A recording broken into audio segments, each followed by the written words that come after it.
Alors, quant à Madame Anna Golan, je vais la présenter très rapidement, puis elle se présentera elle-même.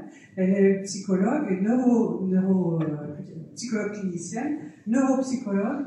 Elle travaille à la fois auprès d'enfants, d'adolescents et d'adultes. Si je dis des bêtises, vous m'arrêtez. C'est absolument parfait. Vous travaillez en milieu hospitalier, en cabinet et dans un milieu associatif. Et vous êtes à la fois chercheuse, puisque vous êtes doctorante, et en même temps enseignante. Voilà, de multicasquettes qui sont les vôtres. Et voilà. Et on est très content de faire appel à vous pour nous éclairer sur ces phénomènes que sont l'attachement entre les parents et les enfants, et éventuellement donner aux parents un certain nombre d'outils ou de réflexions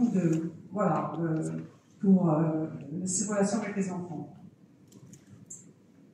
Déjà, je vous remercie pour l'invitation. Je remercie toute l'équipe du Centre 72 de m'avoir invité ce soir et de toute l'organisation formidable. Je me permets de vous présenter mon acolyte de la vie de tous les jours, Aung Soan Chieu. C'est également psychologue, elle travaille à l'Éducation nationale, elle est également psychologue libérale, où elle travaille essentiellement auprès d'adolescents et d'enfants, d'où sa présence à mes côtés, mais surtout, elle est coordinatrice projet dans l'association que nous dirigeons ensemble et que nous avons cofondée depuis 2020, donc l'association des psychologues et des patients accompagnés, qui est une association qui accompagne à la fois les psychologues dans leur pratique professionnelle, mais également les patients dans leur recherche de psychologues, mais aussi dans l'accompagnement psychologique et la psychothérapie. Vous l'avez vu ? L'association des psychologues et des patients accompagnés. On a fait très simple. Alors peut-être pour la petite boutade, je vous raconte, l'association s'appelait Association des psychologues et psychothérapeutes d'Asnières. Quand l'association a dépassé les bords d'Asnières, et on s'est dit mince alors, ça va plus. Il nous a fallu trouver un autre nom et on s'est décarcassé. Donc on a hésité entre Association des psychologues et des patients alcooliques, mais ça ne convenait pas vraiment. On a proposé d'autres noms, il n'y avait rien qui allait, mais on a tenu à garder notre acronyme APPA. Et c'est là qu'on s'est dit, en fait, c'est très simple, c'est l'accompagnement de patients. Donc, on va garder au plus simple les patients qui vont être accompagnés. Voilà, pour la petite histoire. Donc, effectivement, je suis doctorante à l'université. Alors, c'est cette activité-là qui m'amène à vous parler aujourd'hui, puisque je travaille notamment sur les questions de l'attachement par l'enfant. Mon sujet de thèse, c'est du coup l'évolution de l'identité professionnelle des femmes après l'arrivée du premier enfant.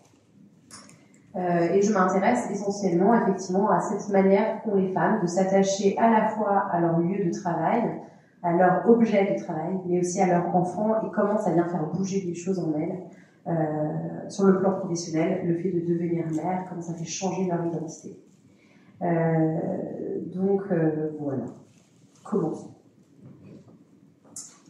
Alors, quand on parle de l'attachement, il faut déjà commencer par se demander de quoi on parle. L'attachement, en soi, ça fait référence déjà à une théorie, celle de la théorie de l'attachement de John Bowlby. C'est une théorie qui est née à la fin des années 60 et qui est en fait issue d'un courant de la psychologie. Bowlby, lui, il est psychanalyste et psychiatre, donc il est médecin de formation. Et lui, la question qui se pose, un peu en opposition à ce qu'a fait Freud, finalement, c'est comment les gens s'attachent entre eux, comment ils se lient entre eux.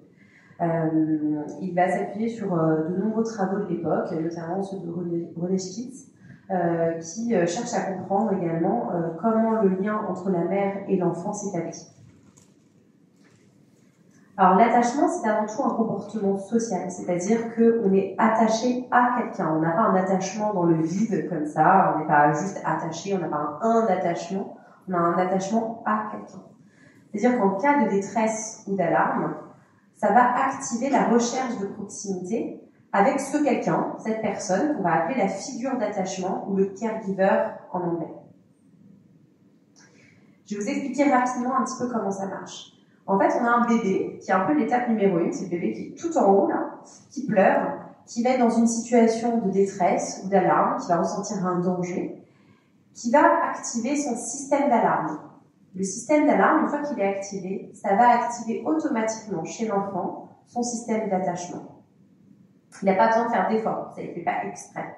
C'est vraiment quelque chose d'automatique. Une fois que ce système d'attachement est activé, l'enfant va chercher à établir de la proximité avec sa figure d'attachement, alors qui est bien souvent la mère, on va le voir, mais ça peut être aussi d'autres personnes, à travers des comportements de recherche de proximité. Et ces comportements, ils sont de deux types. Il y a les comportements aversifs, agressifs, ou bien les comportements attractifs. Alors, qu'est-ce qu'un comportement aversif? Un comportement aversif, ça va être par exemple des cris, se jeter par terre, taper, mordre, pincer, cracher, bouder. De l'autre côté, on a les comportements attractifs, ça va être la recherche vraiment de proximité telle qu'on se l'imagine, l'enfant qui tend les bras, qui cherche un câlin, qui demande un bisou, qui va venir se blottir contre nous, qui va tendre les bras, etc., etc. Mais les deux comportements, peu importe qu'ils soient aversifs, agressifs ou attractifs, leur but, c'est la recherche de proximité. C'est souvent les comportements aversifs et agressifs qui sont mal interprétés, qui peuvent être vus comme des caprices ou ce genre de choses, et qui en réalité ne le sont pas. C'est-à-dire qu'on a vraiment quelque chose qui s'active de manière très automatique. Quand tout se passe bien, normalement, ces comportements donnent l'alerte aux parents qui active son système de caregiving, c'est-à-dire sa capacité à prendre soin de l'enfant et à le rassurer, et il va donner de la proximité à l'enfant. Lorsque cette proximité est atteinte, l'enfant va éteindre son système d'attachement. Donc le système d'attachement, c'est un système on-off qui s'allume et qui s'éteint, et dont le point de départ est finalement l'alerte, ou le danger, ou le sentiment de l'être en tout cas. Vous m'arrêtez si jamais c'est imbuvable. Donc vous le comprenez bien, le système d'attachement, finalement, c'est la question du lien entre l'enfant et l'adulte qu'elle va poser. En fait, le lien avec la figure d'attachement sert de base de sécurité à l'enfant afin de lui permettre d'explorer le monde.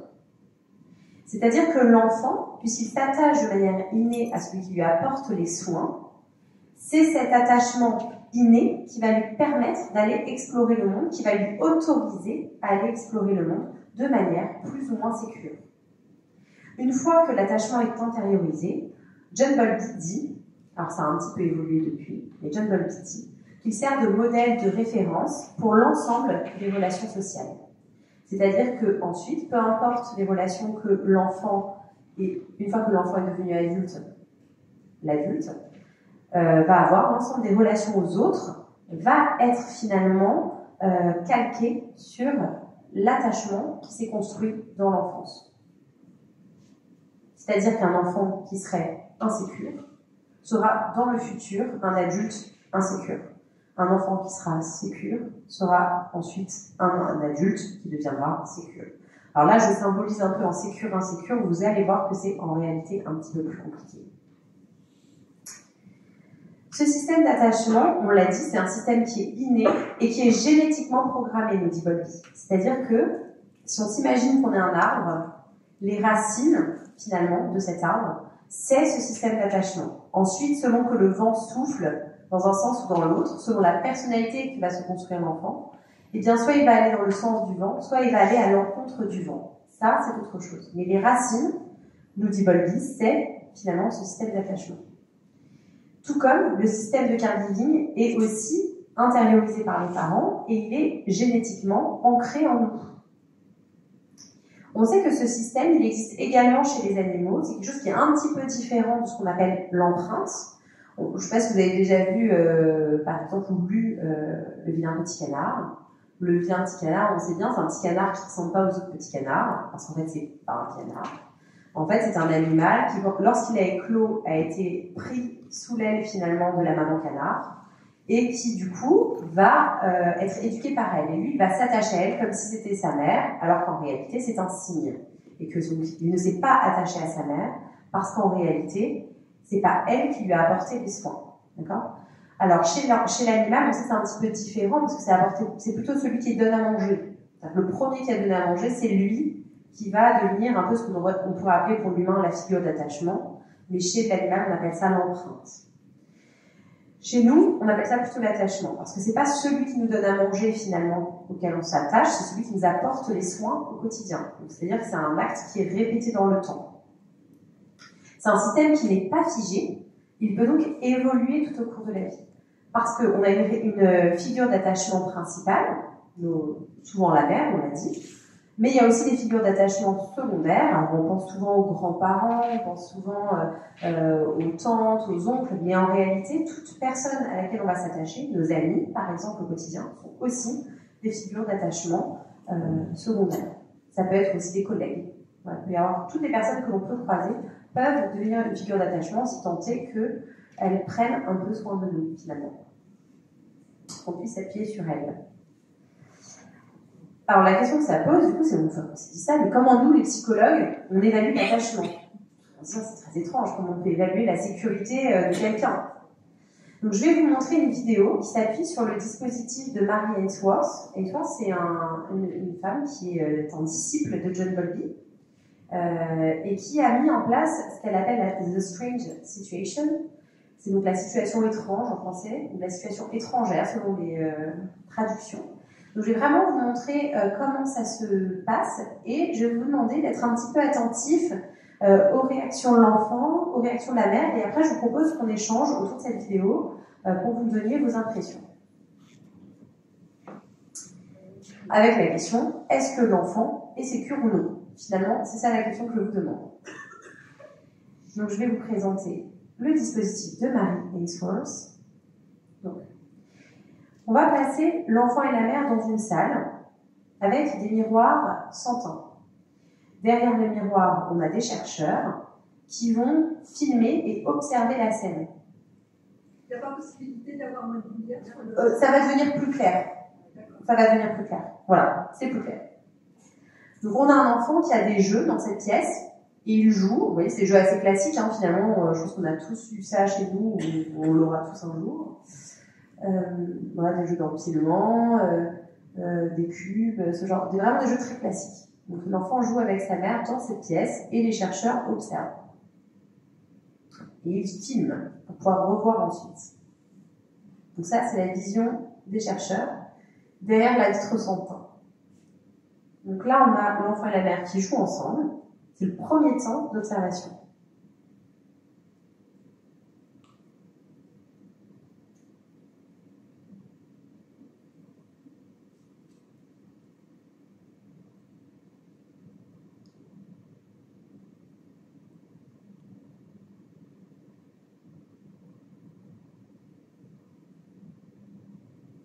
On va avoir ensuite un étranger qui va rentrer dans la pièce.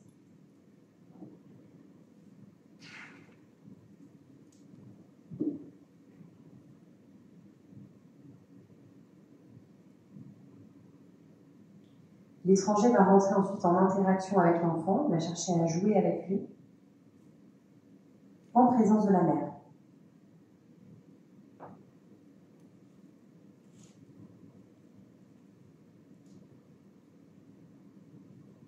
La mère, pendant quelques secondes, va quitter la pièce et laisser l'enfant avec l'étranger. Et cet étranger va chercher à entrer en interaction avec l'enfant.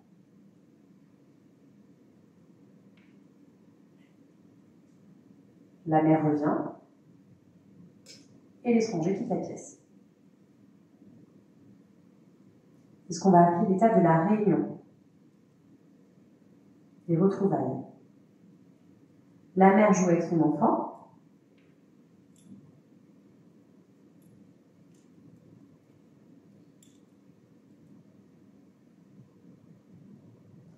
Elle va quitter la pièce et laisser son enfant seul.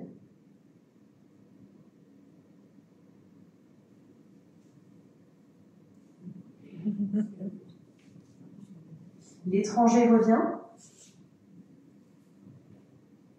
De nouveau, entre en interaction avec le bébé. Puis la mère revient. Vous voyez, ça dure quelques secondes. Hein.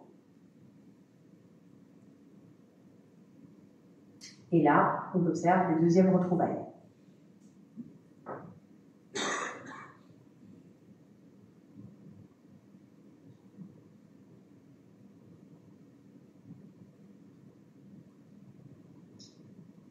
Alors, comment vous l'avez trouvé, cet enfant? On n'a pas le son parce qu'il a pleuré. Il a pleuré. J'ai coupé le son volontairement pour ne pas avoir les commentaires des chercheurs. Donc l'enfant a pleuré quand la mère a quitté la pièce la deuxième fois, quand elle l'a laissé seule. Pas la première fois. Alors moi, je vous propose un vote. Qui l'a trouvé sécure? Une personne l'a trouvé sécure. Qui l'a trouvé insécure? Tout le monde. Ok. Ça marche. Alors, on va essayer de voir ça ensemble. Alors, finalement, ce qui nous intéresse, c'est les réactions de l'enfant aux retrouvailles. On s'en fiche un peu de ce qui se passe au moment où la mère quitte la pièce. Voilà. Nous, ce qui nous intéresse, c'est comment l'enfant va réagir quand la mère revient. C'est ce qu'on va appeler, ces réactions-là, au moment des retrouvailles, les modèles internes opérants. Ce sont des représentations mentales que l'enfant a de lui-même, de l'autre et du monde, qui sont issues des interactions qu'il a eues précocement avec ses figures d'attachement. Donc ça, c'est la définition qu'en donnent Maine, Kaplan et Cassidy, qui sont des collègues qui ont travaillé en étroite collaboration avec Ainsworth. Et ce que nous montrent les études, c'est que ça nous permet de distinguer 4 types de réactions qui vont donner 4 types d'attachements différents. Alors l'attachement sécure, dont on vient de parler, et les attachements insécures, et en fait, ils vont se distinguer en 3 attachements différents. L'attachement préoccupé, l'attachement évitant craintif, et l'attachement détaché. L'attachement détaché, c'est joli, hein? Alors, comment est-ce qu'on va classer ça? En fait, on va le regarder sur 2 continuums. Finalement, l'évitement faible ou fort de la relation au moment de la réunion avec la mère, et de l'autre côté, l'anxiété que génèrent les retrouvailles avec la mère. Ce qui va nous donner, en pratique, ces 4 types d'attachements qui vont être caractérisés de la façon suivante. Donc, l'attachement sécure, on va avoir un enfant qui va utiliser sa figure d'attachement pour découvrir le monde. Il va protester quand elle est absente et va l'accueillir à son retour avant de repartir explorer le monde. Donc vraiment un enfant qui peut protester qu'il n'est pas d'accord que sa mère s'en aille, mais qui au retrouvailles va pouvoir la retrouver sans trop de difficultés et ensuite repartir explorer le monde. On a ensuite un attachement dit évitant. Donc c'est un enfant qui va avoir peu d'échanges affectifs avec la personne qui lui donne les soins et qui va manifester aucune inquiétude à son départ et l'ignorer à son retour. On a par la suite un attachement ambivalent résistant, ambivalent craintif aussi on dit. Là on a un enfant qui va utiliser la figure d'attachement comme dans l'attachement sécure, comme une figure d'attachement, mais qui va exprimer de la colère à son retour, voire même une résistance au contact. Et enfin, l'attachement désorganisé qui est un petit peu plus compliqué. L'enfant ne manifeste aucune stratégie cohérente d'attachement et présente des comportements contradictoires. Alors, finalement, il était comment notre enfant? On vote? Qui dit qu'il était sécure? Ah, ok. Qui dit qu'il était évitant? Désorganisé? Ambivalent résistant? Ok. Alors, Antoine, il était comment? Sécure. Il était sécure, effectivement. On a un enfant qui a pleuré au départ de sa mère, donc il dit qu'il n'est pas content que sa mère s'en aille. En revanche, quand elle le prend dans les bras, il se laisse prendre dans les bras, il se laisse réconforter, et ensuite il retourne jouer. Alors la question que ça pose, et celle que tout le monde se demande, c'est toujours la même, c'est est-ce que finalement les 3 attachements moins sécures sont pathologiques? Voilà. La réponse, je vous la donne tout de suite, je ne mets aucun suspense. La réponse est non, ce n'est pas pathologique. En fait, on va considérer que l'attachement, c'est une question d'adaptation à son environnement.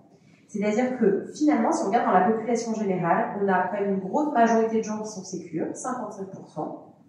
On a 23% qui ont un attachement ambivalent, résistant ou craintif, 15% avec un attachement évitant et 8% avec un attachement désorganisé. Alors, bien que l'attachement désorganisé soit quand même un petit peu plus complexe, parce qu'on voit bien que l'adaptation à l'environnement est quand même compliquée, 8%, ce n'est pas un seuil de pathologie. Alors, en France, on considère le seuil pathologique à 2,5%.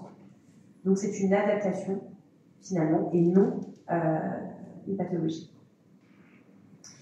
Alors, une adaptation à quoi, me direz-vous?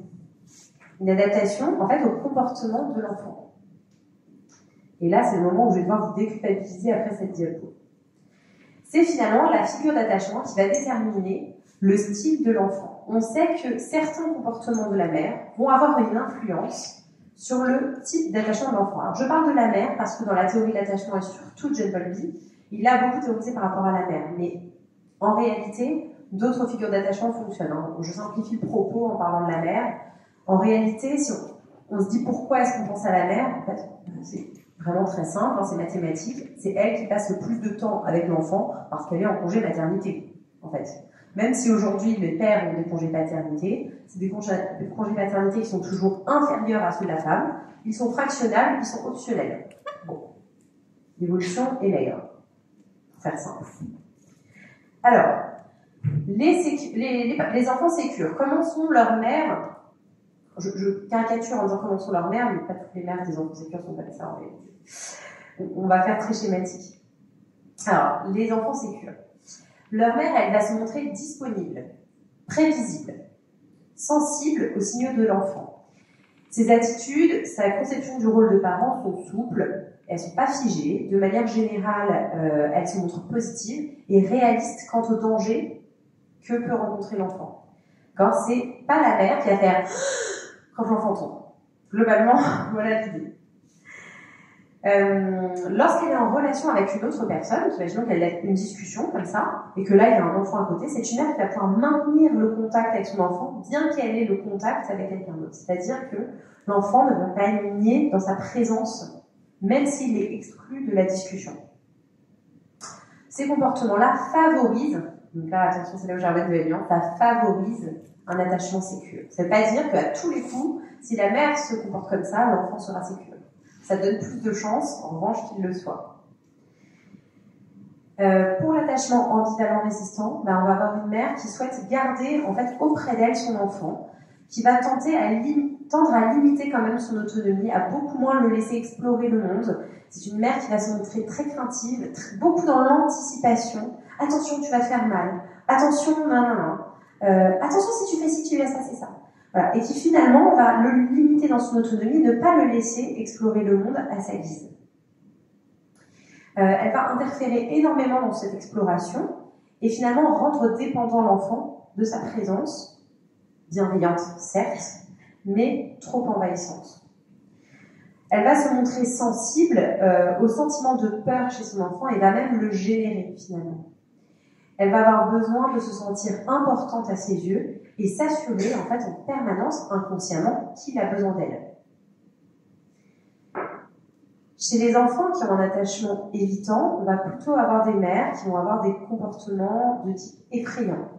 C'est-à-dire que cette mère, elle va finalement déclencher par son comportement le système d'attachement.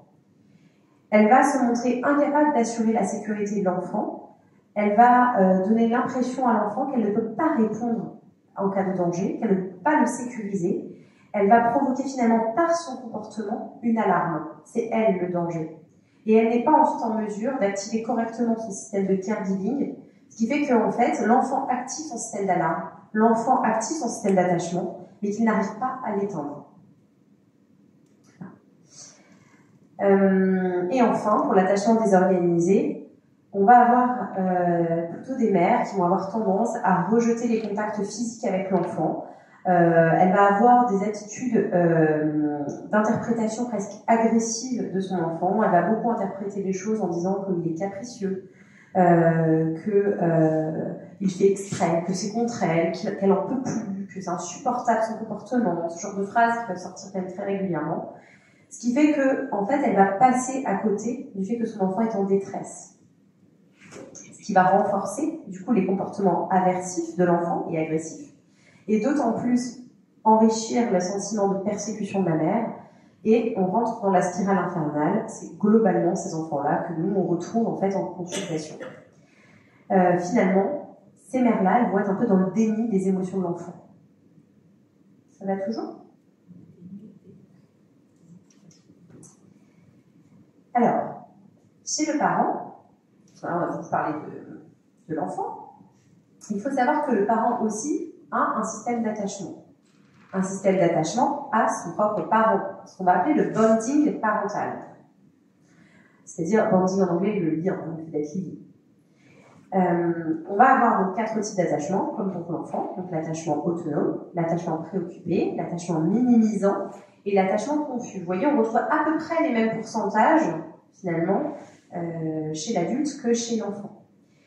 55% des parents, donc des adultes, ont un attachement à leurs propres parents, dit autonome. Qu'est-ce que c'est que l'attachement autonome?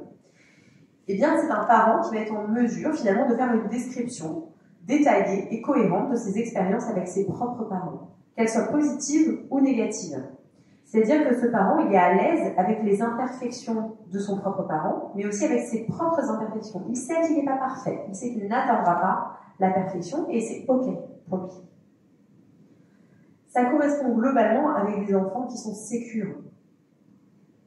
Le type minimisant, on va avoir donc 16% des adultes parents qui ont un attachement minimisant à leurs propres parents. Donc c'est un parent qui a peu de souvenirs liés à ses expériences passées avec son propre parent. Il va nier toute expérience négative, il va dire non, mes parents, tout était super, c'était génial, c'était très gentil, c'était vraiment là pour moi. Ça va manquer un petit peu d'ambivalence dans le discours en fait, ça va manquer de nuances. Il va avoir vraiment tendance à idéaliser ses parents. Ses parents étaient super, voilà.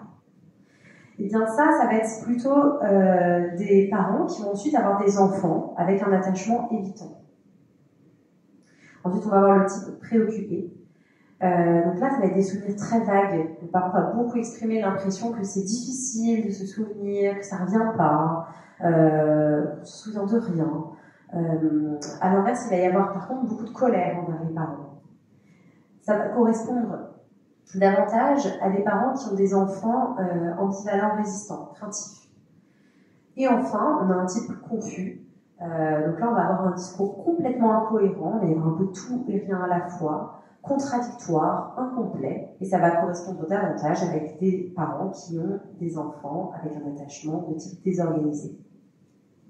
C'est un peu complexe tout ça. Alors moi, j'aimerais bien qu'on déculpabilise les mères. Parce que bon, on a dit tout ça, et quand même, les mères, elles sont un peu responsables de tout, tout est de leur faute, les pauvres, elles font des attachements avec des enfants pas très bien, voilà. Alors c'est là que notre ami Winnicott fait son apparition. Winnicott, lui, il dit, en fait, rien ne sert d'être une mère parfaite, il suffit d'être une mère suffisamment bonne, et ça suffit. Alors, une mère suffisamment bonne, qu'est-ce que c'est? C'est une mère qui finalement va s'ajuster aux besoins de l'enfant, qui va répondre aux besoins du bébé, mais qui va aussi laisser une place à la frustration, qui ne va pas toujours être dans l'anticipation de tous les besoins de l'enfant, et qui va être ni trop absente, ni trop présente. Elle fait comme elle peut, quoi, pour faire simple. Une mère qui fait comme elle peut, c'est une mère suffisamment bonne, et c'est encore le mieux qu'on puisse faire. Voilà. La lutte qu'on doit mener à tout prix, c'est la lutte, la quête, même aux parents parfaits. C'est très à la mode en ce moment, il faut être parfait. On va en parler après. Parfait, ça n'existe pas. En fait. Un parent parfait, c'est un parent suffisamment bon. En fait.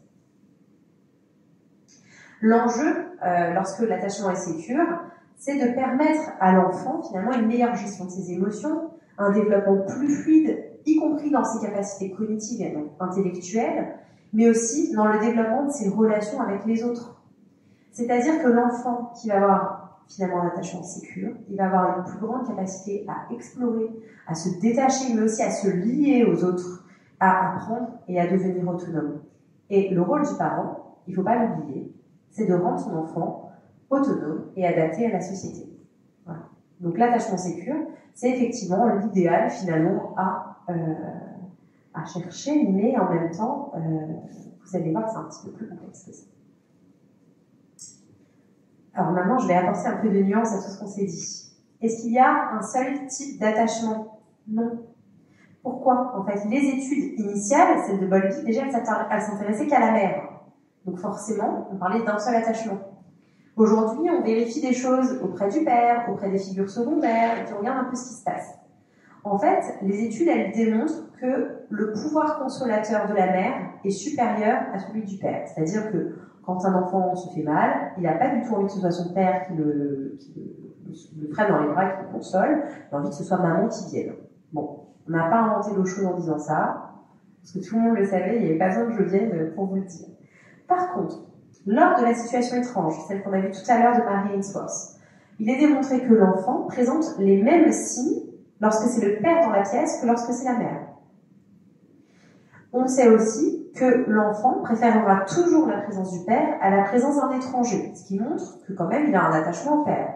C'est un peu facile, je trouve, comme le dit aujourd'hui la littérature, de dire en gros on a une figure d'attachement principale, c'est la mère, et puis le père, son rôle c'est de faire les chatouilles, de jouer à cache-cache, c'est de faire des blagues, quoi. Enfin, moi je trouve ça un peu simple. Aujourd'hui c'est ce vers quoi tend la littérature, c'est de dire finalement le père il a un rôle un peu funny quoi, hein. Un petit peu drôle le père, mais le rôle il tient quand même à la mère. Moi je pense que c'est un peu simple, notamment en raison des explications qui sont données, à savoir que la mère part avec une longueur d'avance parce qu'elle est enceinte et parce qu'elle allait. Bon, traduction, rien ne sert de courir si vous n'avez pas pris le point de départ au bon moment. Moi ça ne me fait pas des masses, donc je pense qu'il faudrait un petit peu revoir les choses et repenser l'attachement au père de manière un petit peu différente et le voir sur tout le temps aussi qu'il passe avec l'enfant, aussi en raison de ce congé maternité qui est beaucoup plus long que le congé paternité, qui est obligatoire. Il faudrait rendre obligatoire le congé paternité, refaire les études ensuite, et je suis persuadée qu'on va trouver des résultats très différents. Mais ça c'est fait pour mon avis. On sait aussi que les enfants peuvent avoir un attachement sécure avec l'un de ses parents et, par exemple, ambivalent résistant avec un autre parent. Finalement, l'enfant va se créer une forme de synthèse entre les différents types d'attachement qu'il va avoir avec ses figures d'attachement, et c'est ça qui va réellement créer l'attachement plus cristallisé, hein, c'est-à-dire que ce calque de base à travers lequel il va ensuite construire ses relations futures.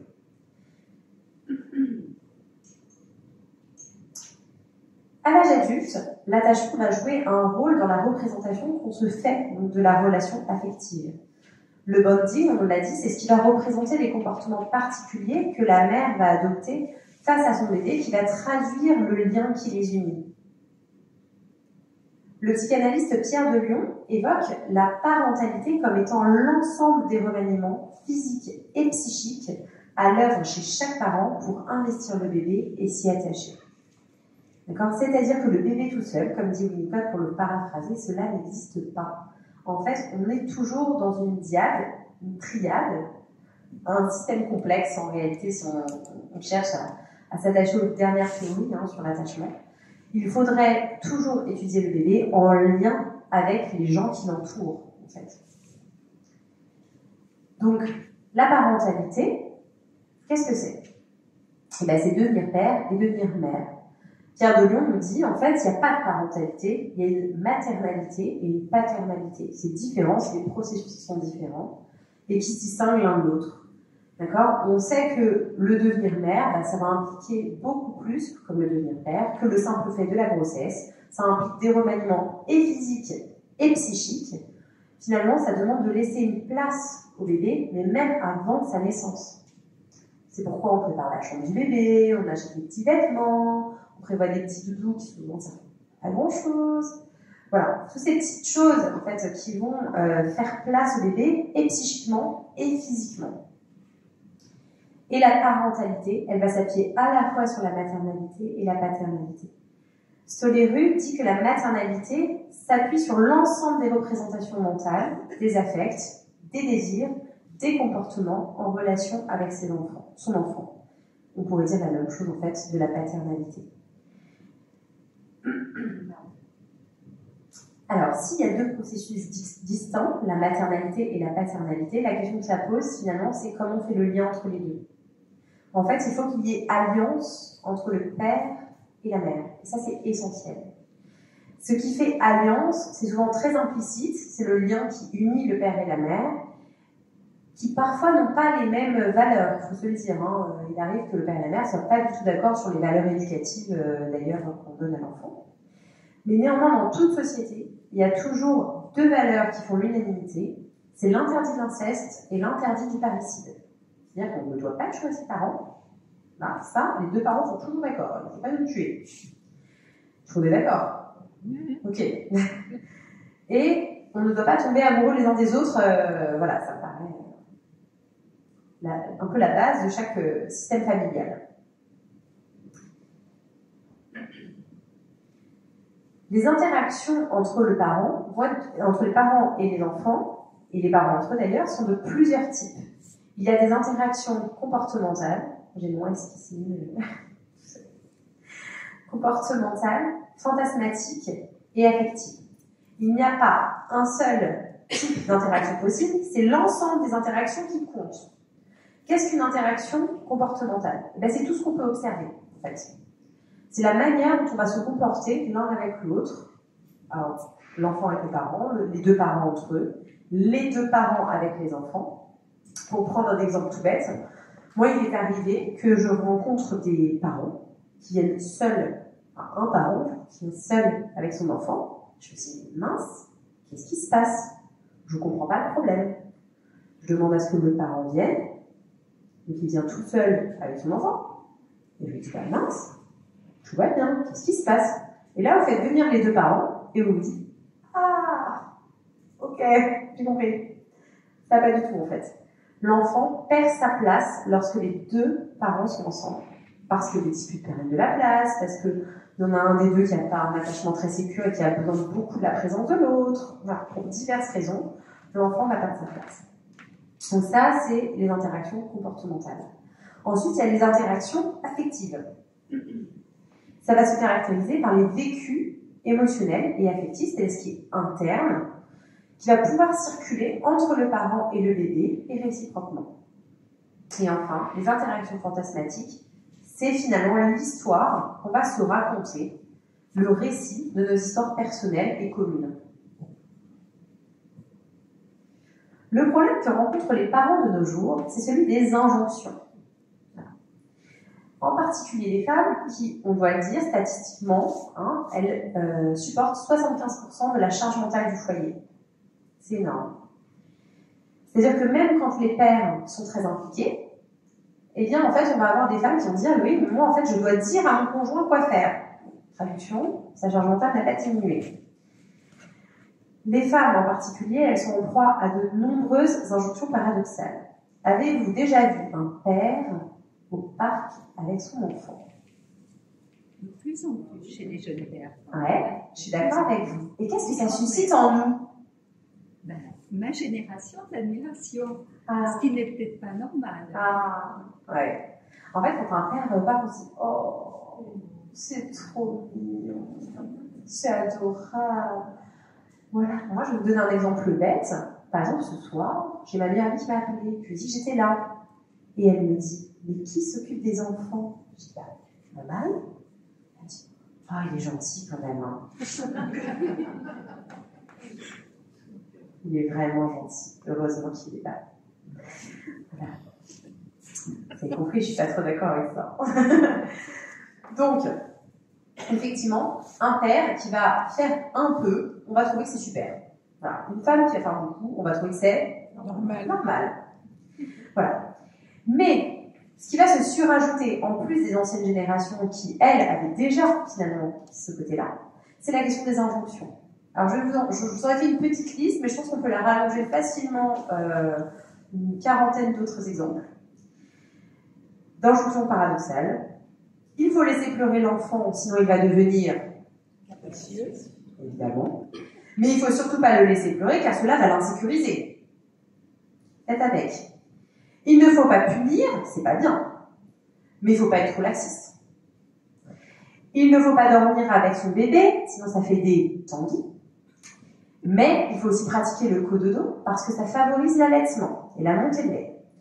Il ne faut pas se fâcher, car le pauvre enfant, c'est pas de sa faute, il n'est pas en mesure de gérer ses émotions. Mais il faut instaurer des limites, sinon ça fait des enfants, quoi. Il ne faut pas prendre trop le bébé à bras, sinon il va s'y habituer. Évidemment, habitué. Mais il faut le porter le plus possible, car c'est bien le portage. Etc. Voilà. L'ensemble de ces injonctions paradoxales viennent abîmer la confiance en soi en fait, des parents. C'est très dangereux en réalité. Ça vient empêcher finalement le parent de s'investir réellement dans la relation par crainte de mal faire, de ne pas être parfait. Finalement, le parent il est un petit peu perdu. Il se dit, mais en fait, qu'est-ce que je dois faire? Et si je fais ça, est-ce que mon enfant il va en souffrir? Et est-ce qu'il y aura des conséquences plus tard sur lui? Et donc, le parent se met à réfléchir et il se met à se couper de la relation authentique avec son enfant.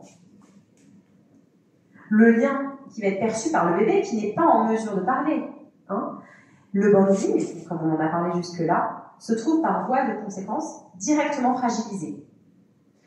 Les parents doivent absolument retrouver leur moi authentique dans la relation avec leurs enfants.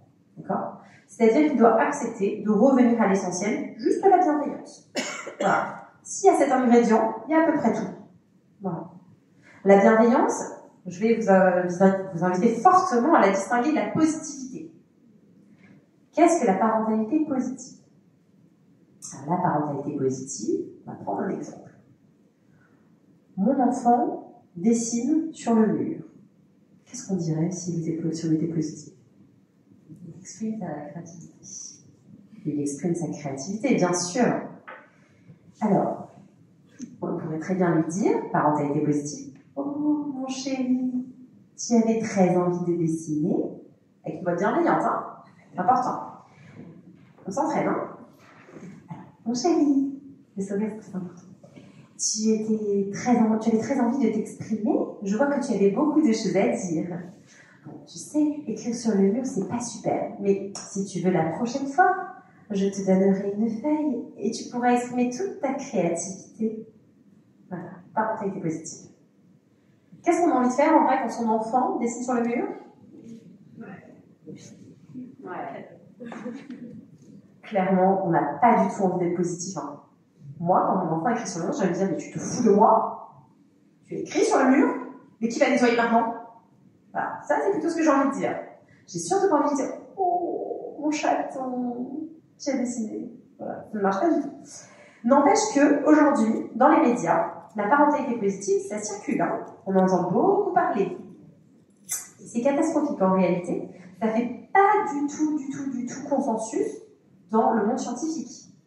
Ça effraie même plutôt les scientifiques qui se disent que, aïe, on a des parents qui se mettent à fonctionner en fait en faux self. Alors, qu'est-ce que c'est que le faux self? Le faux self, c'est un concept de Winnicott, toujours. Notre ami Winnicott, il vient toujours à la rescousse ce soir. Winnicott, en fait, qu'est-ce qu'il dit? Il dit qu'en fait, quand on est en situation comme ça, où on n'est pas très à l'aise, et ben on va avoir tendance comme ça à faire comme si. On fait semblant, en fait. C'est-à-dire qu'on n'est plus authentique, et on va se mettre à faire semblant. Vous savez, c'est ces situations comme ça, où on est un peu gêné quand on croise quelqu'un dans la rue, on ne sait plus trop qui c'est, mais lui, il se souvient super bien de nous. Et là, on se met à faire semblant. On va pas lui dire, c'est qui? C'est jamais ça. On va lui dire, oui, tout à fait, voilà, on va se mettre à faire semblant. Faux self. Voilà. Quand on est au travail, qu'on vient de s'engueuler à peu près avec toute la famille, ou avec son conjoint, avec un enfant, on va pas arriver en disant, non mais j'en ai marre aujourd'hui, non. C'est ça, en fait, voilà. Ça, c'est le faux self. Dire la parentalité positive, ça pousse les parents à se mettre à fonctionner en faux self.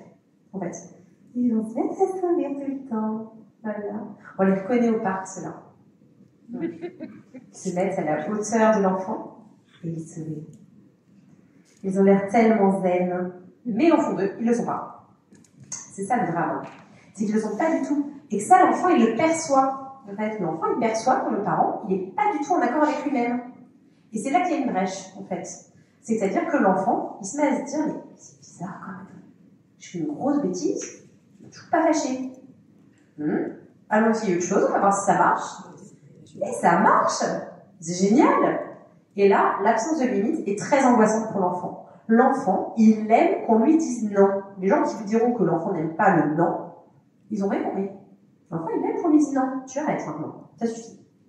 Quand l'enfant dessine au mur, qu'est-ce qu'on va faire? On va dire, écoute, là, ce que tu viens de faire, c'est grave et c'est interdit. Voilà. Et on lui offre la possibilité de réparer sa bêtise. Je me suis enfermée dans ce que je voulais dire, mais l'essentiel est là. Donc c'est la constitution d'un lien authentique avec l'enfant qui va créer en réalité la base de sécurité avec l'enfant. Le parent, en fonctionnant en faux self, il va alimenter l'insécurité de l'enfant et, au passage, sa propre culpabilité. En se montrant vulnérable, un parent, ça crie, un parent, ça s'énerve, un parent, c'est triste parfois, ça pleure même, ça rigole, ça se trompe. Eh bien, ça va apprendre à l'enfant que se tromper, c'est pas grave et qu'il a le droit lui aussi de se tromper. Qu'être parfait, ce n'est pas un objectif. Que la capacité du parent à accueillir son enfant, même quand il se trompe, même quand il fait une erreur, la capacité à lui ouvrir les bras et lui dire « ce que tu as fait, je suis pas d'accord, mais toi, je t'aime », c'est ça, en fait, qui va créer ce lien de sécurité avec l'enfant. Chercher à se montrer parfait, en réalité, ça va emmener l'enfant à mettre la barre trop haute. Et quand l'enfant se met la barre trop haute, c'est une barre qu'il n'atteindra jamais. Et c'est pousser l'enfant plus tard, une fois adulte, à devenir malheureux, parce qu'il ne pourra jamais atteindre cette barre beaucoup trop haute qu'il s'est fixée. Il aura toujours l'impression de devoir, inconsciemment, de pouvoir et d'être tout le temps dans le même, c'est pas de pouvoir, il a toujours l'impression de décevoir, en fait, son parent. Et il va l'intérioriser, ce qui va engendrer beaucoup de culpabilité une fois adulte. Alors, si on résume les 10 commandements du lien affectif suffisamment bon, eh bien, authentique et vrai, vous serez dans le rapport à l'autre. Voilà. C'est-à-dire que c'est dans l'authenticité qu'il se passe des choses avec son enfant et que, à la fois, on va nous construire une relation qui est satisfaisante avec notre enfant et que notre enfant va avoir une relation qui va être satisfaisante avec nous. De manière inconditionnelle, vous vous retrouverez toujours. Peu importe ce qu'il se passe, ça ne peut pas rompre le lien.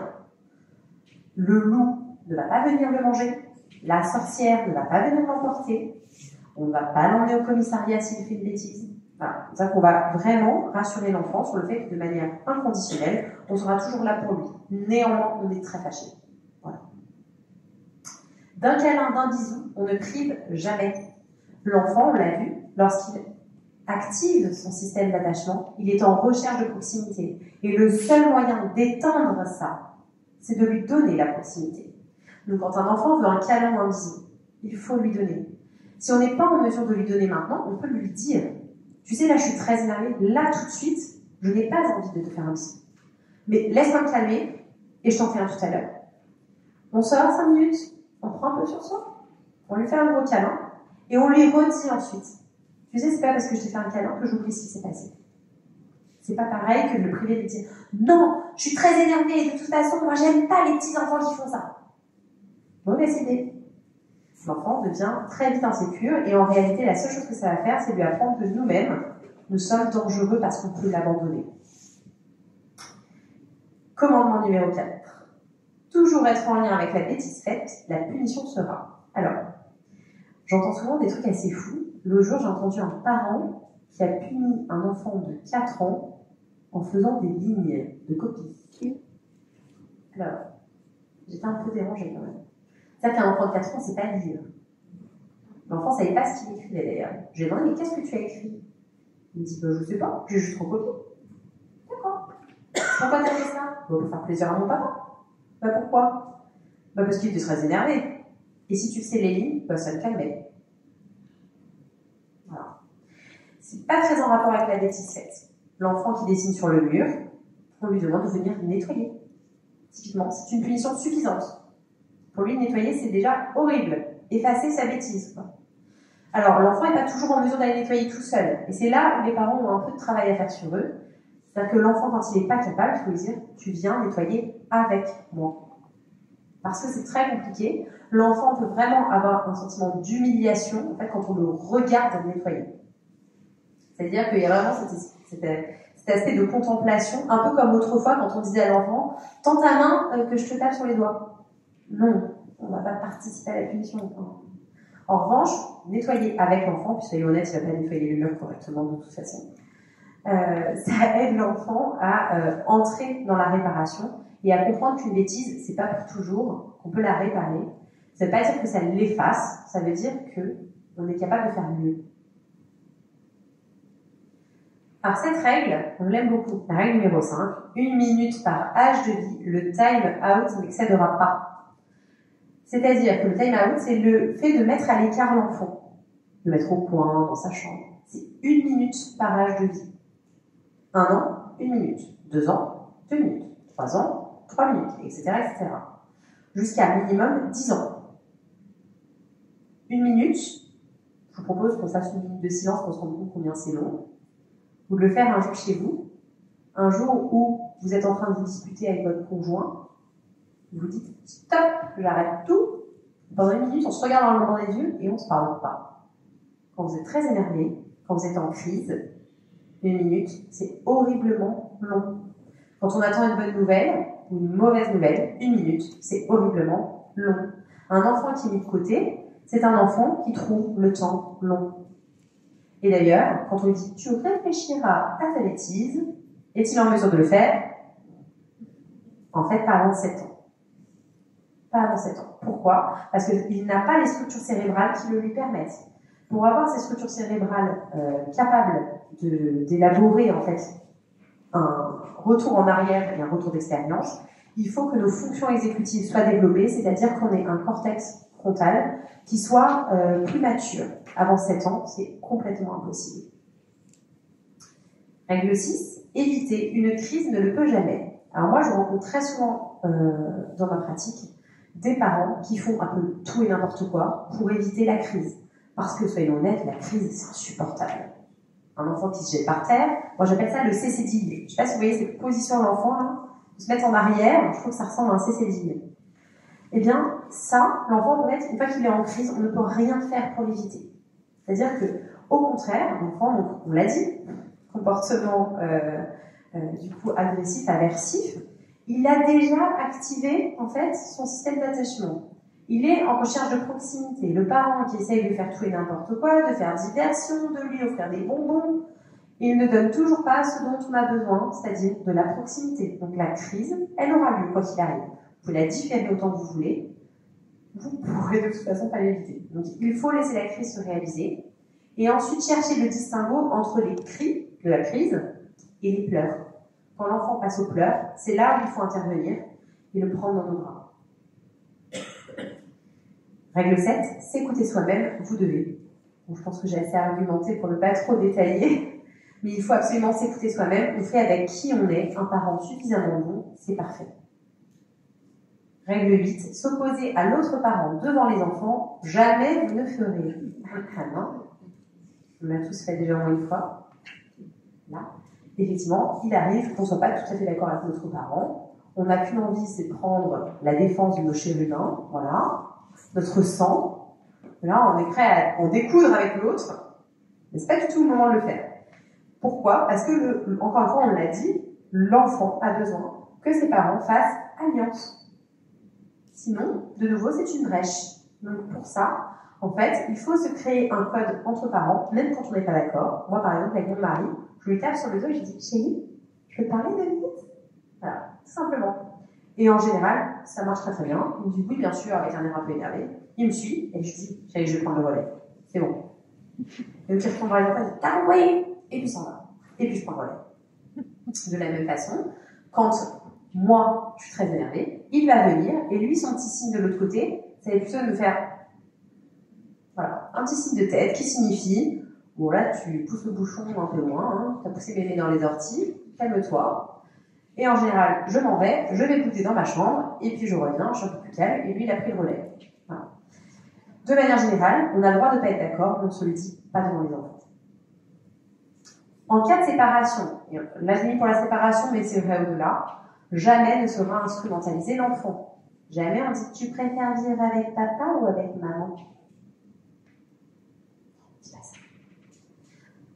Tu penses que qui a raison, papa ou maman? Elle est méchante, maman, hein? T'as vu comment je suis gentille? Ah, mais tu vois, ton père, il t'a jamais acheté de cadeau? Qui organise les anniversaires? Tous ces trucs, on est dit. L'enfant, il comprend que les parents ne font pas alliance et ça l'insécurise. Et enfin, être parfait, jamais vous ne serez, et surtout, acceptez-le. Voilà. Je vous remercie de votre attention.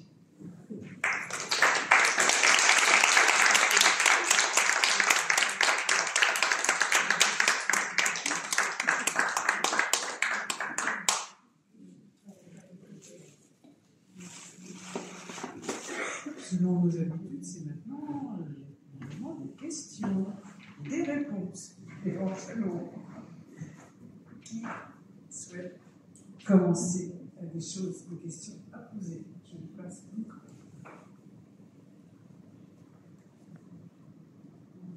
Moi, je voulais savoir, dans cette relation parent-enfant, que cet attachement, comment il évolue au fil de la vie. C'est-à-dire que si on n'a pas réussi à faire les choses bien quand on était jeune, est-ce que ça, on considère qu'elle va bien, est-ce qu'après, on peut rattraper les choses d'une manière ou d'une autre, quand ils sont adolescents, voire quand ils sont adultes?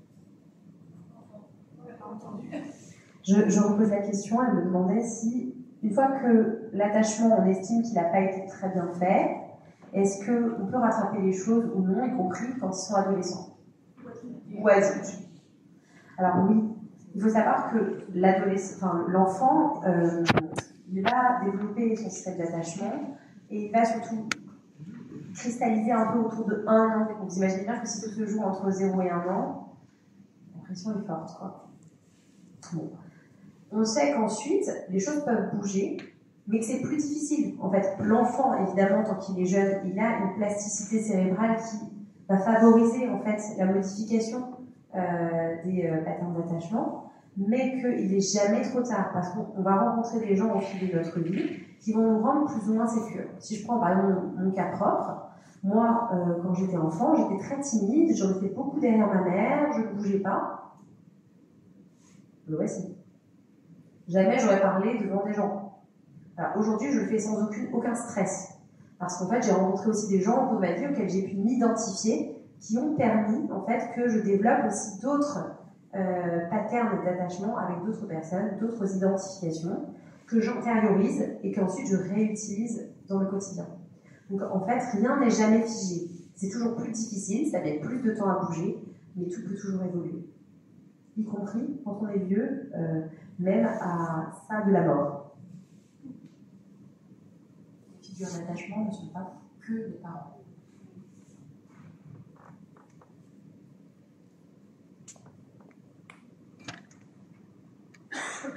Bonsoir.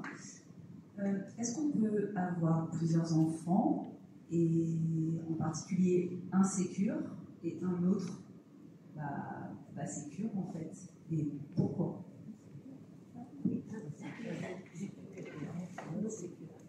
Alors oui, ça va dépendre effectivement de plusieurs facteurs, notamment du parent que vous êtes au moment où vous avez votre premier enfant, votre deuxième enfant, votre troisième enfant.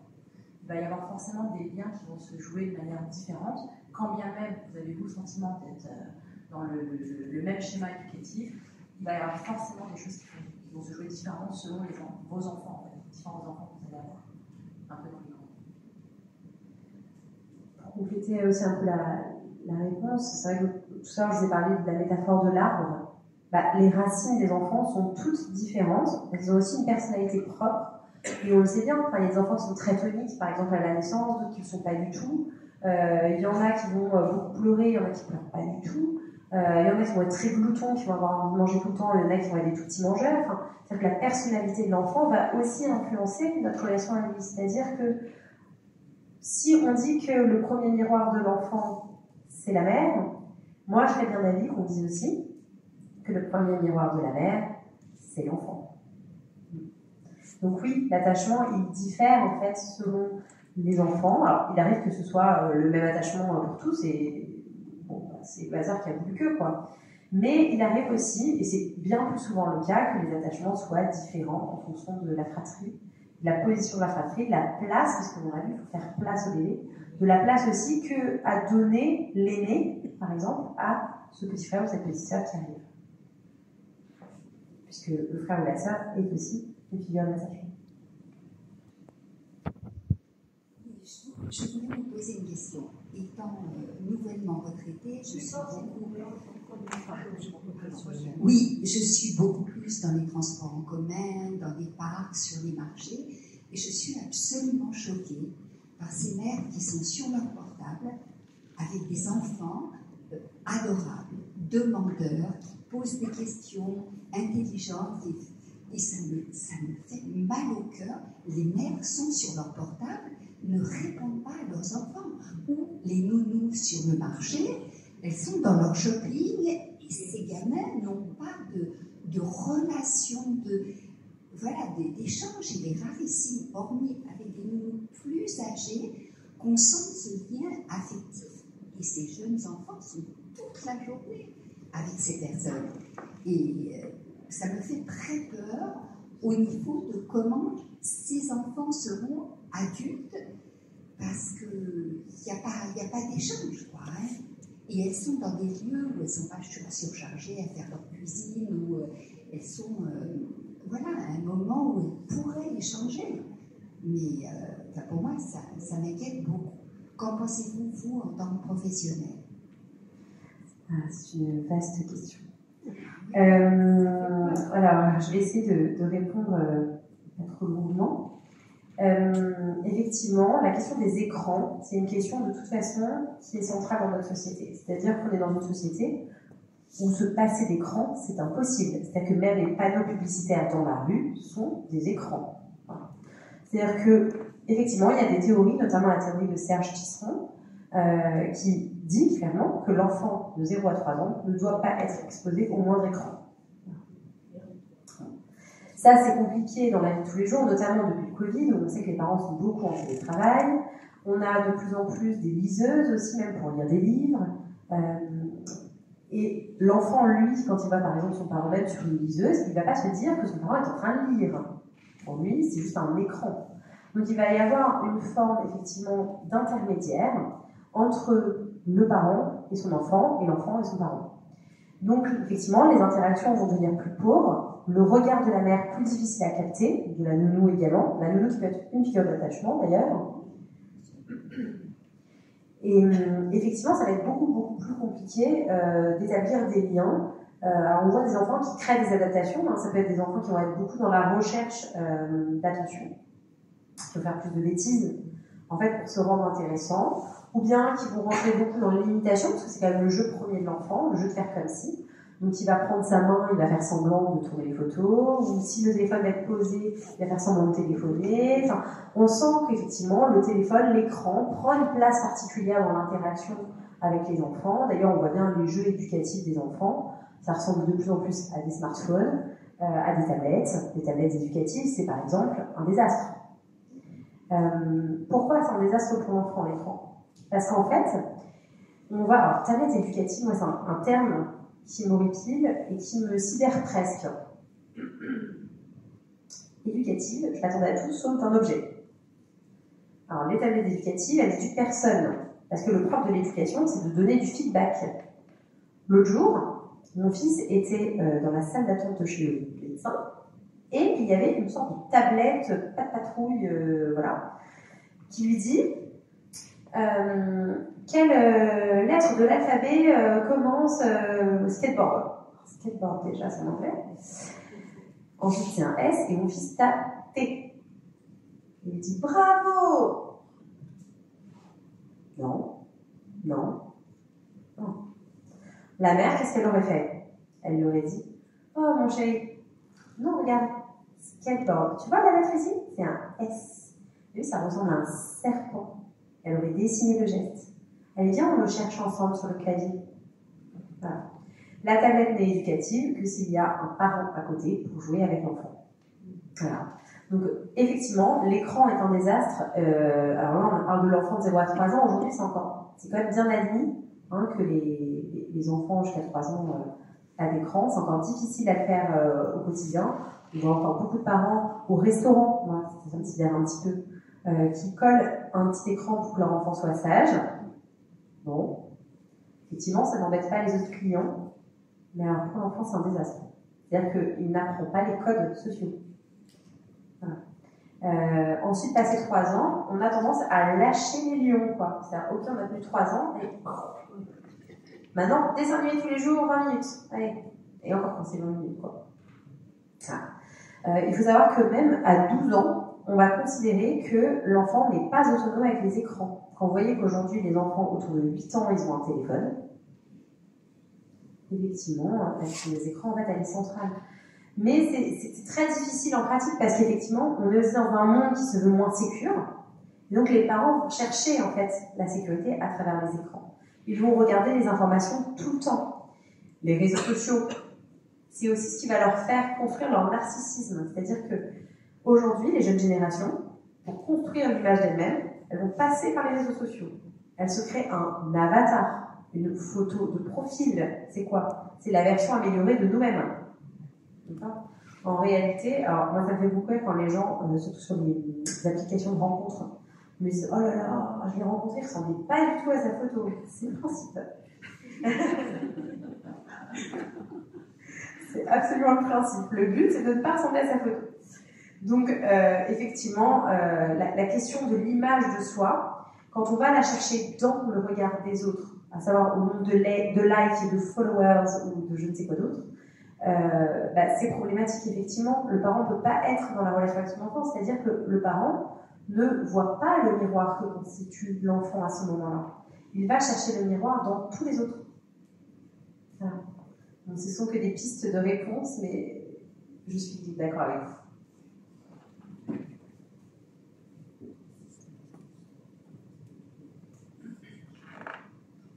D'autres questions? Vous pourriez dire à une famille monoparentale, c'est vrai qu'on a un attachement différent avec le père ou la mère, il n'y en a qu'un des deux. Est-ce qu'il peut quand même remplir, ma réponse oui, il peut remplir les deux rôles, mais ce sont les difficultés qu'il pourrait être amené à rencontrer. Alors, comme on a dit tout à l'heure, les figures d'attachement ne sont pas que le père et que la mère. Sur les fonctionnements de famille monoparentale, on suppose que l'enfant va être en interaction aussi avec d'autres personnes, qui peut du coup tout à fait lui permettre de construire des figures d'attachement sécures.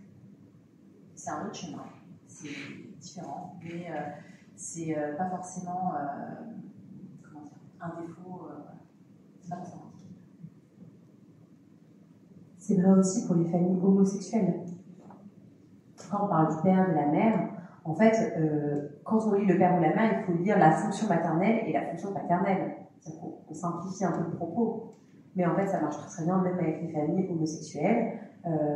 Souvent, d'ailleurs, moi, je trouve que les rôles ne sont pas si nets que ça. Il n'y a pas la mère qui materne et le père qui gronde. C'est pas vrai aujourd'hui. Donc, les rôles sont plus flous, plus partagés. Ce qui compte, c'est juste d'avoir des figures auxquelles s'attacher. C'est ça qui est important. Et ça peut être le prof à l'école, ça peut être la nounou, ça peut être un oncle, ça peut être un grand-père, une grand-mère, mais qui va tenir ce rôle de figure d'attachement en parallèle du parent monoparental ou dans les familles homoparentales. Ça peut aussi se poser sur les situations d'enfants placés. C'est un grand débat.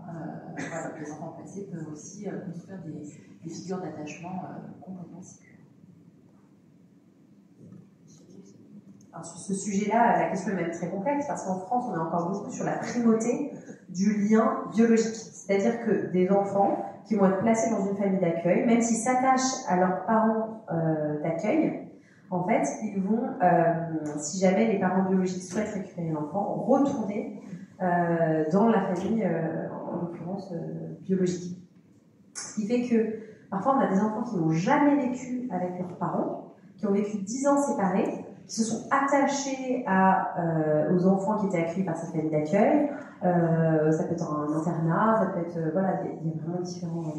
En tout cas, au cercle dans lequel il était, du coup, vraiment rattaché depuis toujours. Et il arrive chez ses parents, il n'a évidemment pas de lien d'attachement. Évidemment pas.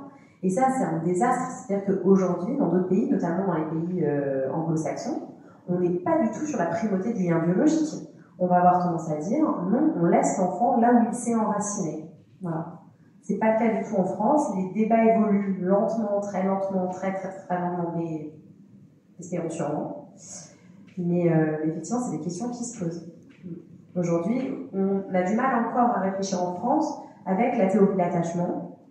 On a beaucoup tendance à se référer à la question du lien biologique, ce qui est une erreur monumentale, je pense, Dans beaucoup d'autres pays européens et américains, on ne se pose pas la question, en fait c'est l'attachement qui prime.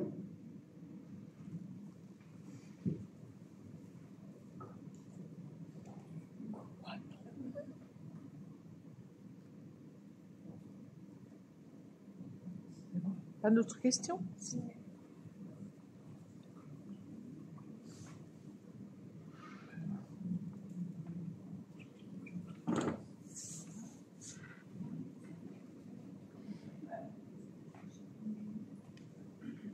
J'ai vu les dates de vos recherches, 85, 58, mais quand des nouveautés en fait? Alors j'ai mis les pionniers, mais en fait les recherches sur l'attachement, elles fleurissent dans tous les sens. Là, c'est ce qui se fait le plus aujourd'hui dans le domaine de la psychopathologie de l'enfant, c'est les recherches autour de l'attachement. Il y en a des tonnes.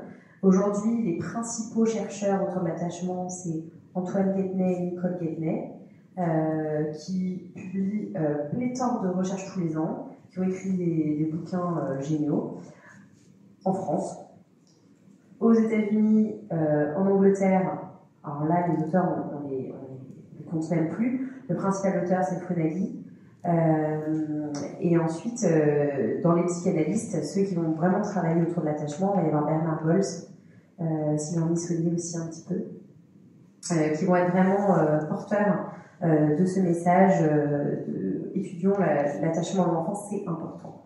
Ça se fait de plus en plus en France. En France, on est encore beaucoup dans des guerres de chapelle sur la pratique de la psychologie, à savoir que l'attachement, du coup, à la base, Bowlby, c'est un psychanalyste, par conséquent, les psychanalystes, eux, se reconnaissent pas trop là-dedans parce qu'il vient nier, en fait, s'opposer d'une manière ou d'une autre à ce qu'a dit Freud, et qu'en France, on est encore beaucoup dans la théorie freudienne et ses évolutions, qui a plein de qualités, mais qui n'empêche pas de s'intéresser aussi à la théorie de l'attachement.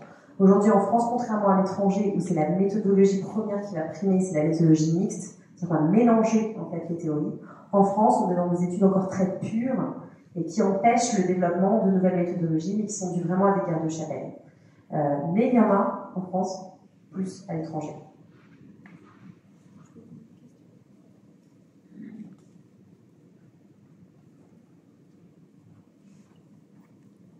Bonjour, est-ce que vous pensez que les difficultés actuellement, justement, de cet attachement chez les enfants petits peut expliquer l'importance presque exponentielle actuellement de tous les refus scolaires anxieux qu'on a dans les écoles?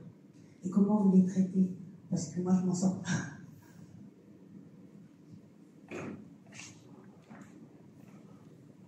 Alors effectivement, il peut y avoir un ancrage autour de l'attachement, pas que. Encore une fois, les racines de l'arbre. Voilà, chaque personnalité va se développer un peu différemment. Comment est-ce qu'on traite les phobies scolaires? Alors, les phobies scolaires, c'est toujours très compliqué parce qu'on a un peu deux envies, deux conflits internes en fait. On a envie soit de bousculer l'enfant et lui dire allez, tu arrêtes tes conneries et puis tu vas, c'est bon. Soit on a envie de l'autre côté de lui dire non mais surtout t'inquiète pas, c'est pas grave, voilà. En réalité, déjà il faut commencer par discuter avec l'équipe éducative de l'école, c'est la première chose à faire. On a tendance à avoir honte, à avoir peur d'en parler, c'est pas grave, d'accord, ça arrive à plein d'enfants, ça peut arriver à une période et plus à d'autres. Souvent c'est lié à des peurs d'être jugé par les pairs, par ses camarades de classe, ou bien jugé par les professeurs. Il peut y avoir aussi des perfectionnismes dont on a parlé tout à l'heure, vraiment exacerbés, c'est-à-dire que c'est des enfants qui ont peur de se tromper. Et du coup, aller à l'école, l'endroit où on met des notes, où potentiellement 20 sur 20, c'est pas atteignable, ben c'est compliqué. Donc il faut essayer de trouver la source en fait, du problème, essayer de comprendre sur quoi ça s'enracine, et travailler en profondeur dessus pour que l'enfant puisse reprendre le chemin de l'école. Essayer de maintenir les contacts avec l'école, éviter, moi, c'est plutôt ma posture, en tout cas, d'éviter tout ce qui est école à la maison, école à distance, etc., parce que ça ne fait que reculer le problème. L'enfant ne va pas pouvoir, même adulte, vivre reclus de la société. Il va falloir qu'il s'en serve. Donc il va falloir travailler avec les professeurs pour essayer de trouver des stratégies. Quand il se sent trop angoissé, qu'il puisse sortir de la classe, peut-être avoir un objet ressource à côté de lui, peut-être son téléphone, peut-être je sais pas, un doudou quand ils sont plus petits, enfin des objets un peu contraphobiques, comme on les appelle, pour essayer de travailler sur l'angoisse et petit à petit l'aider à s'en sortir. Ensuite, nous, en cabinet, on travaille énormément aussi sur la normalisation des ressentis internes. C'est-à-dire que t'as peur, c'est normal. En fait, moi aussi j'ai peur. Voilà. Et l'enfant, en lui donnant une figure à laquelle s'identifier, il va aussi trouver une porte de sortie. D'accord ? Moi, souvent, je le dis aux enfants, mais tu sais, moi, quand j'avais ton âge, j'avais peur aussi. Voilà. Et même aujourd'hui, enfin, j'ai peur. Et je leur donne des exemples de ma vie quotidienne. Alors, ça demande effectivement de sortir un peu de cette posture de neutralité qu'on veut du psychologue, mais en réalité, sommes-nous neutres ? Ne sommes-nous jamais ? Enfin,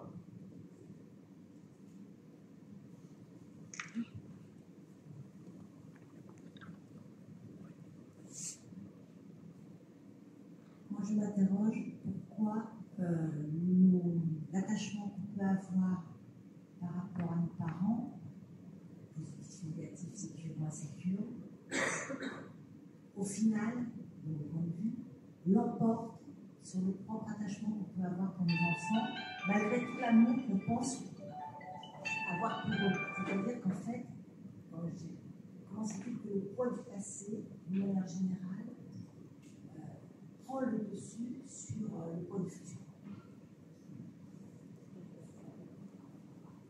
Alors, on va imaginer un gâteau. Okay. Un gâteau, on va prendre un basique, un gâteau yaourt. Voilà. Il est composé de quoi ? De yaourt, de farine, d'huile, de sucre, d'œuf, de levure, je pense que j'ai fait à peu près le tour, de vanille si on fait un peu faible. Allez. Bon. Est-ce qu'on peut dire que le gâteau yaourt, c'est de la farine ? Non. Est-ce qu'on peut dire que c'est du yaourt ? Non. Il n'est pas finalement chaque ingrédient. C'est tous les ingrédients combinés qui vont donner le gâteau yaourt, parce qu'en plus, il y a ce dosage particulier. Pour faire simple, nous sommes des gâteaux yaourt. C'est pas très glamour dit comme ça, mais globalement, nous sommes avec ce qui nous a composés. Et ce qui nous compose, c'est nos identifications. C'est-à-dire qu'on va avoir plein de gens, on va croiser nos vies, et on va prendre un peu de chacun. Et on va mettre ça en nous. D'accord ? C'est-à-dire qu'ensuite, on va avoir tendance à voir le monde à travers ces identifications et à vivre les choses à travers tout cela.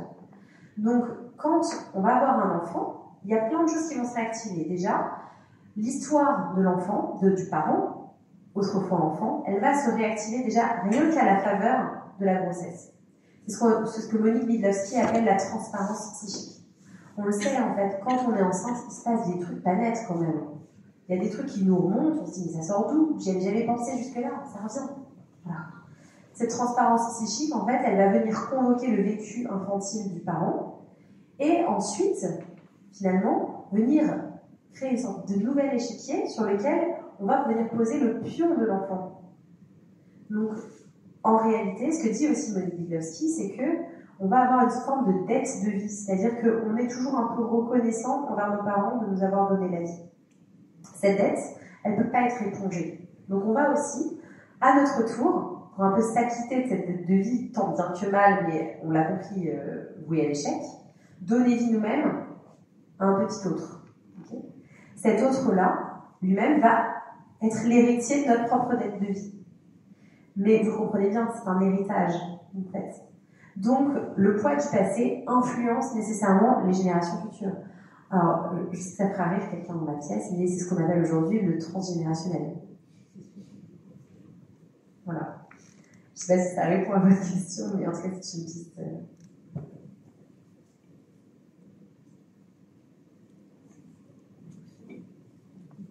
Vous avez dit qu'il y avait deux interdits, l'inceste et le parricide. Est-ce que vous avez rencontré des cas où ces interdits ont été transgressés ?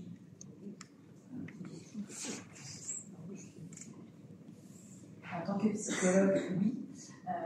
Ce sont souvent des situations du coup très très pathologiques. Mais effectivement, ça existe.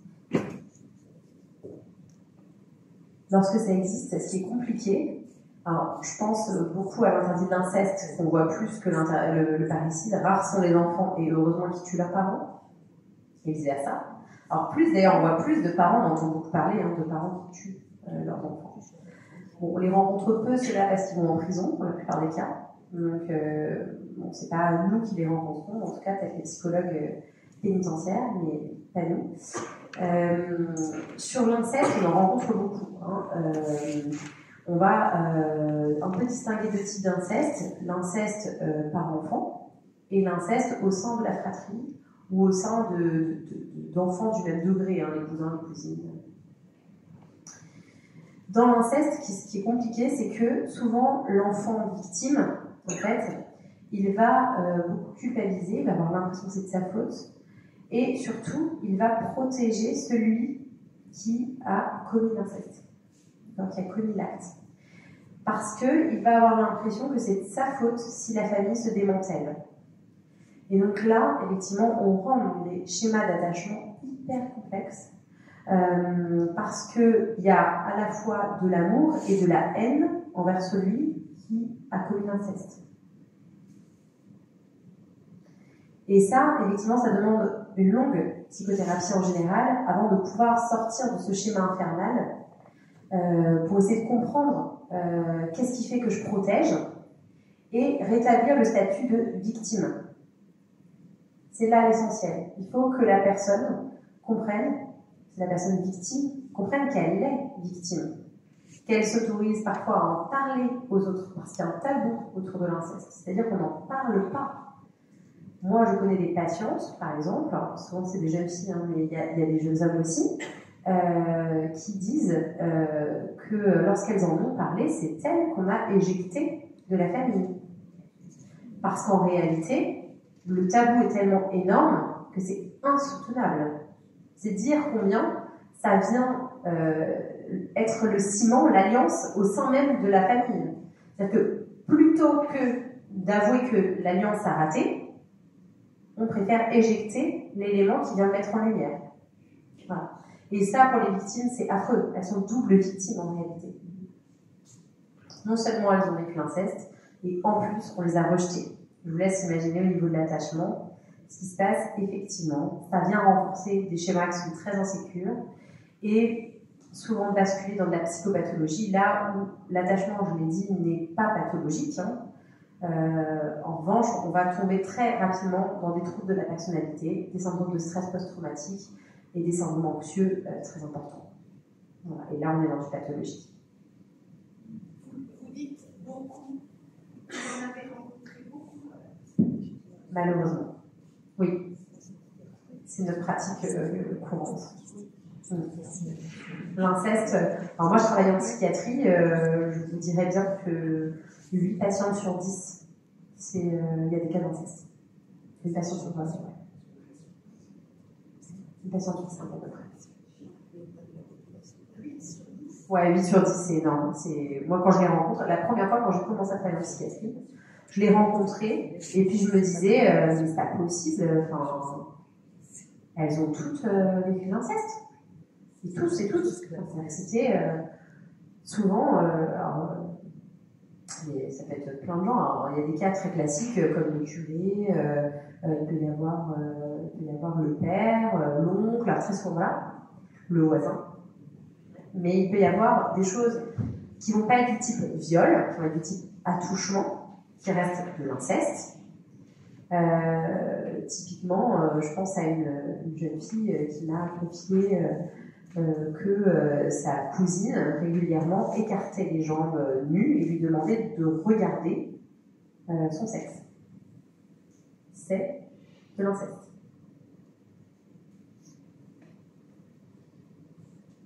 Ça, c'est de la pratique courante en psychiatrie.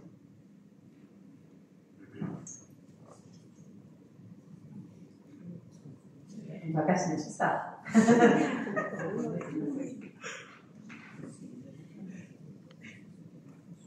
Est-ce que vous pourriez préciser, parce que je ne suis pas sûre de bien comprendre, l'attachement n'est pas pathologique, mais est-ce qu'un attachement insécure peut conduire à, par exemple, de la schizophrénie? Non. Non. Non. Il n'y a pas de lien direct. En tout cas, les études ne le montrent pas. ça va pas. En fait, la schizophrénie, alors déjà aujourd'hui, on a déjà des études qui nous montrent qu'il y a un lien génétique, surtout, avec la schizophrénie. On sait que c'est notamment le 4e ventricule du cerveau qu'il y a du coup quand même quelque chose qui se passe un peu différent. Donc déjà, on sait qu'aujourd'hui, ce qu'on appelait autrefois les pathologies psychiatriques, comme la schizophrénie, elles ne sont pas uniquement psychiatriques. Il y a un lien neurologique. Voilà. Aujourd'hui, on ne sait pas bien qu'est-ce qui crée la pathologie en réalité. Voilà.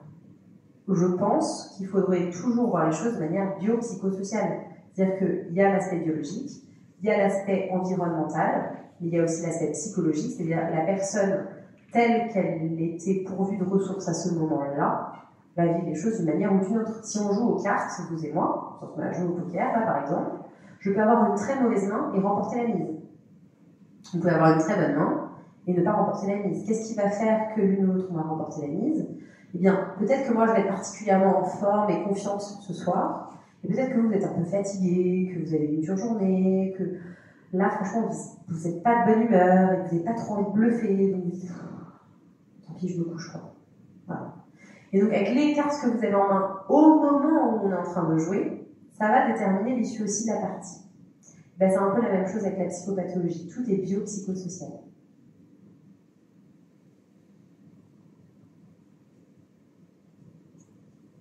Alors, peut-être une ou deux dernières questions. Oui? Non? Oui, j'ai deux questions. La première, pour rebondir sur le thème de l'inceste. Donc, si j'ai bien compris, la victime a un double objectif, à savoir se sortir de cette difficulté qui va jusqu'à une difficulté existentielle, et l'envie de protéger son bourreau. Est-ce que la société peut, comment dirais-je, aller dans le sens de la victime, à savoir satisfaire ces deux objectifs, à savoir que essayer d'aider la victime et en même temps soigner, mais pas trop durement, le bourreau. Alors c'est une question peut-être académique, je ne sais pas, mais je pense que les politiques ne se posent pas la question en ces termes-là. Il n'y a jamais les prisons sont trop pleines et on en remet quand même dedans. Voilà. Est-ce que voilà. Et bien, on ne les met pas en prison en fait. Voilà. Le problème, il est ici. C'est-à-dire que c'est des femmes qui vont porter, des femmes, des hommes d'ailleurs, encore des gens, qui vont porter plainte et qui vont du coup, de manière préventive, la justice va mettre du coup en prison, parfois en conditionnel avec un bracelet, les bourreaux, comme vous les appelez, présumés, de manière préventive. Souvent, les procès, on le sait en France, c'est un petit peu long, comme ça, 4 ans préventive. Et puis, au bout de 4 ans, on va dire, ah, bah en fait, ils ont déjà purgé leur peine. Donc, ils sont coupables, mais ils sortent libres. Voilà, c'est ça, la justice aujourd'hui en France, autour de l'inceste. Donc, ça ne répond pas aux besoins de la victime, si je comprends bien. Non. Mais du coup, juste pour rebondir sur ce que disait Anna, le travail, nous, en tant que professionnels avec ces victimes, c'est déjà effectivement qu'elles intègrent le fait qu'elles sont victimes de quelque chose et que le système dans lequel elles ont été, le temps des violences, n'est pas un système normal.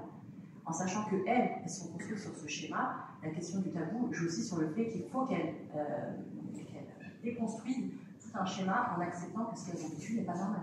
Vous voyez ? Donc le tabou, il repose aussi là-dessus, sur le fait qu'elles ont vécu ce schéma. La question pourrait se poser pour elles, et ces victimes, de finalement, peut-être que c'est normal ce que je dis.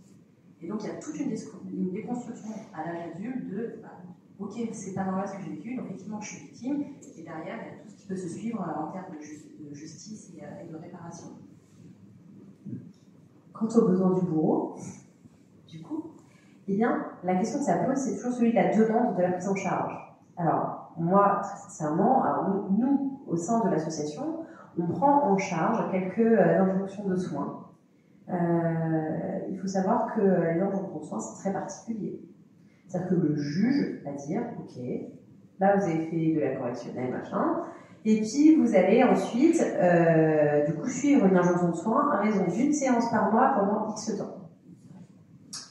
Une séance par mois, on ne résout rien, voilà. Une séance tous les 15 jours, non plus. Sous la contrainte, sans demande. Pour vous donner un petit exemple, moi j'ai eu un monsieur comme ça la semaine dernière que j'ai rencontré, qui m'a dit mais vous n'avez pas de rendez-vous plus rapide? Je dis je n'ai pas de rendez-vous plus rapide. Il me dit ah là, je suis embêtée parce que je vois mon SPIP demain. Le SPIP, c'est celui du coup qui fait du coup la médiation entre l'extérieur et la prison, quoi, et qui vérifie si oui ou non où il en est en gros de sa peine, quoi. Le contrôleur judiciaire, le SPIP. Et donc, évidemment, il vient voir parce qu'il a rendez-vous avec le SPIP le lendemain. Son but, c'est d'avoir une attestation disant qu'il a eu un rendez-vous avec un psychologue. Et là, il me sort cette phrase magique que toutes les injonctions de soins me sortent. Non, mais vous savez, moi, je m'en fiche, c'est juste pour avoir mes attestations. Et tout est dit, en fait. Et donc là, moi, je lui ai répondu, ah, mais moi, vous savez, je ne suis pas attestatrice. Moi, je suis psychologue. Et vous vous doutez bien que je n'ai pas fait ce métier-là pour signer des attestations. Donc voilà ce que je vous propose. Aujourd'hui, on se voit, mais je ne vous fais pas d'attestation. Je dis, ah ben, ça ne sert à rien. Ben, tant que vous pensez que ça ne sert à rien, rien ne sert de revenir. Voilà. Et c'est comme ça que petit à petit, on peut essayer de faire émerger une demande qui, bien souvent, n'émerge pas et se contente d'être une punition. Alors, aller chez le psy en punition, c'est pas mal. Alors, ceci dit, pour revenir à l'enfant, nombreux sont les parents qui viennent en punition. Moi, j'ai encore hier une dame qui m'a ramené sa fille et qui a dit « Je t'avais dit que j'allais le dire à Anat !» Donc, de bol, j'étais d'accord avec sa gamine. Donc, il a fallu que je travaille avec la maman. Mais n'empêche que très souvent, on va chez le psy et c'est la punition, quoi. Donc, voilà, pour pouvoir travailler sur ça, il faut déjà que la demande émerge.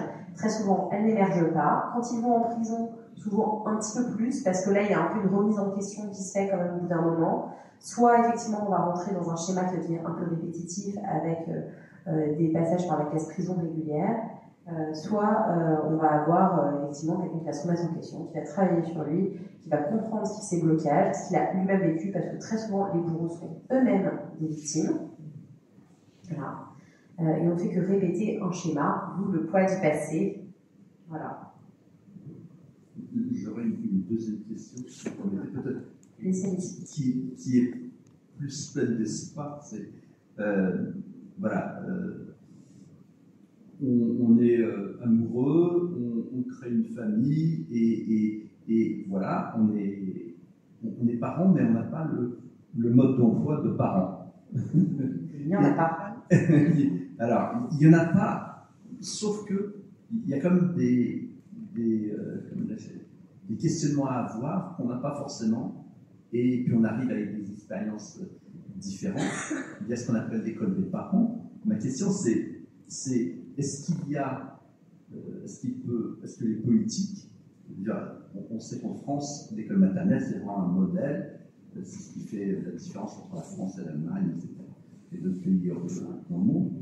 Est-ce qu'il n'y aurait pas une école parentale institutionnalisée juste après l'accouchement ou même avant l'accouchement, mais institutionnalisée de la même manière que la maternelle? La psychothérapie peut-être, je sais pas. Non. Est-ce que ça tourne dans la tête des politiques ou pas? Non, ça ne tourne pas dans la tête des politiques. On va faire... Bon, je ne vais pas faire de politique ce soir, mais globalement, on est plutôt sur des comment je vais dire ça, pas trop méchamment. On est plutôt sur des annonces paillettes. Donc, on va faire un entretien du 4e mois pendant la grossesse. C'est un entretien unique avec une sage-femme qui est censée résoudre toutes les questions, poser toutes les questions, savoir quel projet de naissance. L'entretien dure 45 minutes, donc évidemment, qu'en 45 minutes une fois, on ne résout pas de problème. C'est d'ailleurs pas souvent la même sage-femme ensuite qui fait le suivi, donc ça n'a aucun sens. Bon, moi j'ai tendance à dire que non, ce n'est pas dans la tête des politiques. J'ose espérer qu'un politique dans ce monde aura peut-être l'idée un jour. Je suis pas sûre qu'en tout cas une école qui donnerait la bonne recette serait la bonne solution. En réalité, ce qui aiderait, ce serait plutôt d'être capable de se remettre en question, en fait. D'apprendre ça, et très rapidement, mais ça serait de l'apprendre dès le plus jeune âge, en fait. Ce serait à l'école de dire, t'as raté, c'est pas grave. Tu feras mieux la prochaine fois. Tu feras mieux. Si on apprend ça à l'enfant, on apprend aussi plus tard aux parents qu'on a le droit de se tromper et qu'on fera mieux la prochaine fois. C'est beaucoup dans l'éducation en fait, de nos enfants d'aujourd'hui qu'on peut en fait, insuffler un souffle nouveau, je pense, chez les adultes de demain. J'ai pas besoin de micro, je pense que je parle assez fort. Mais je voudrais rebondir en fait sur la question de monsieur.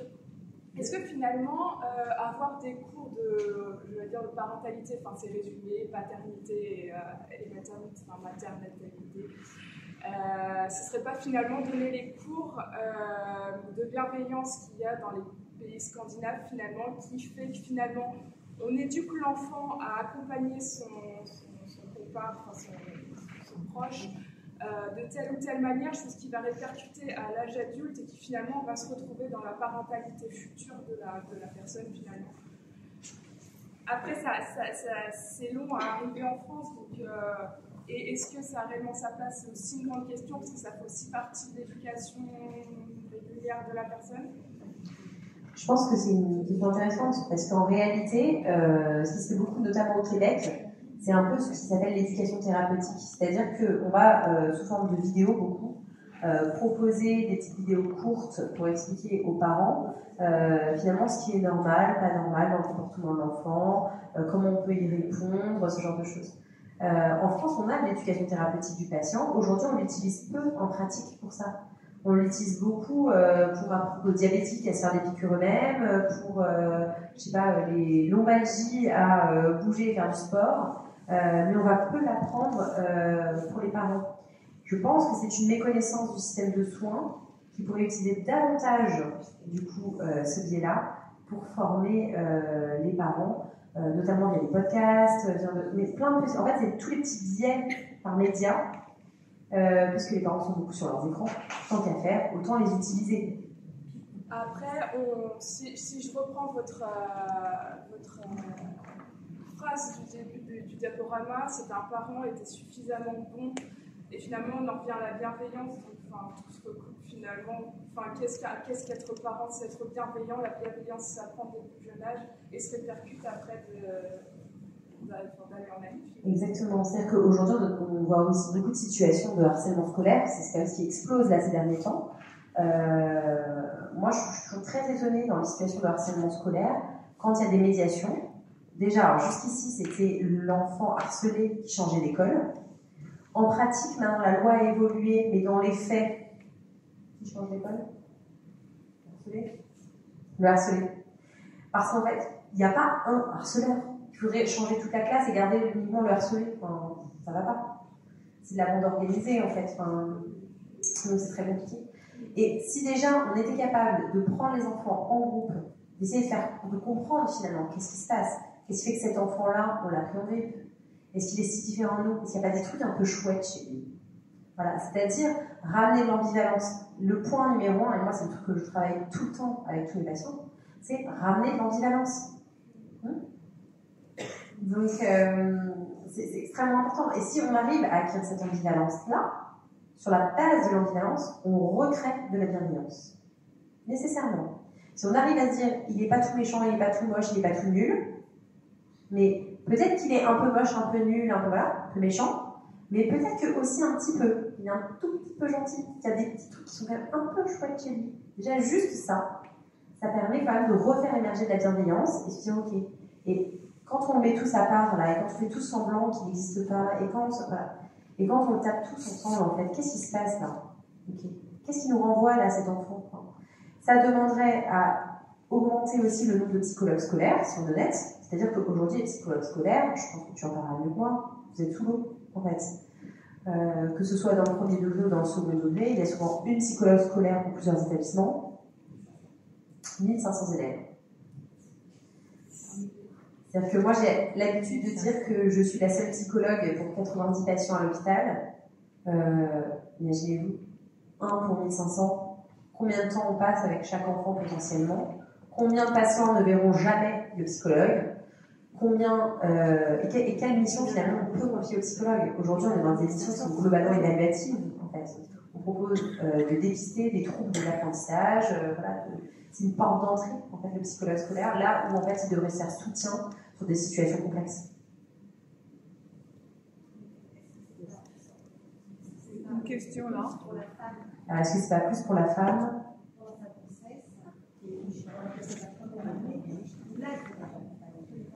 Alors, est-ce que c'est pas pour la femme, pendant la première année et sa grossesse, qu'il faudrait l'accompagner mieux?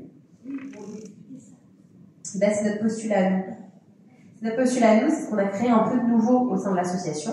C'est qu'effectivement, on s'est rendu compte, notamment à la faveur du confinement, que déjà les femmes, elles n'avaient plus de contact avec la sage-femme, parce que c'était annulé, les cours de préparation à la naissance et à l'accouchement.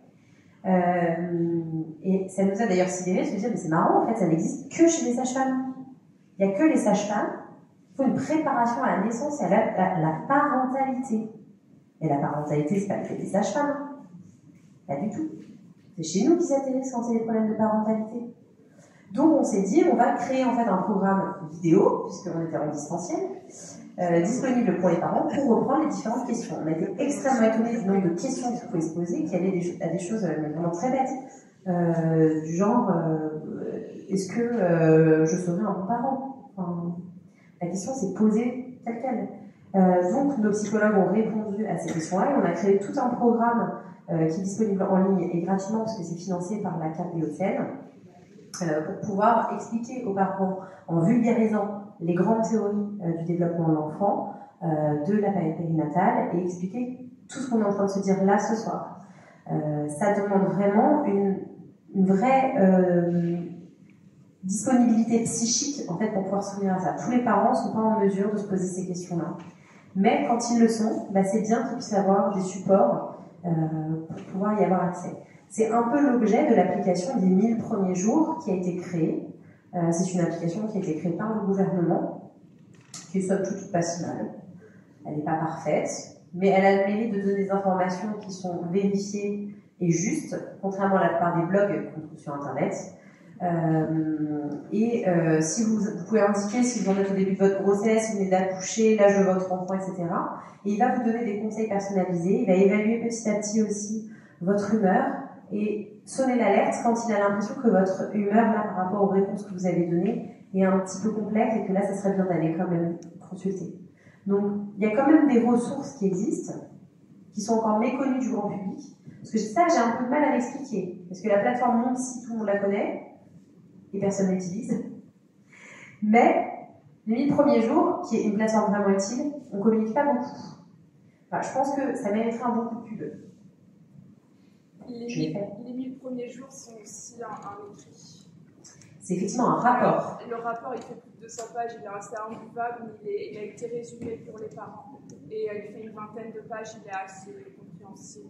Oui, il est assez concis. Ouais, il a été du coup coordonné par Boris Cyrulnik. Et du coup, c'est effectivement un texte qui peut se lire facilement dans sa version synthèse, un peu moins dans sa version complexe, détaillée, mais quand on est vraiment intéressé par ces questions-là, c'est effectivement quelque chose qu'on peut aller consulter. Et de toute façon, l'application s'appuie sur les recommandations faites sur le rapport.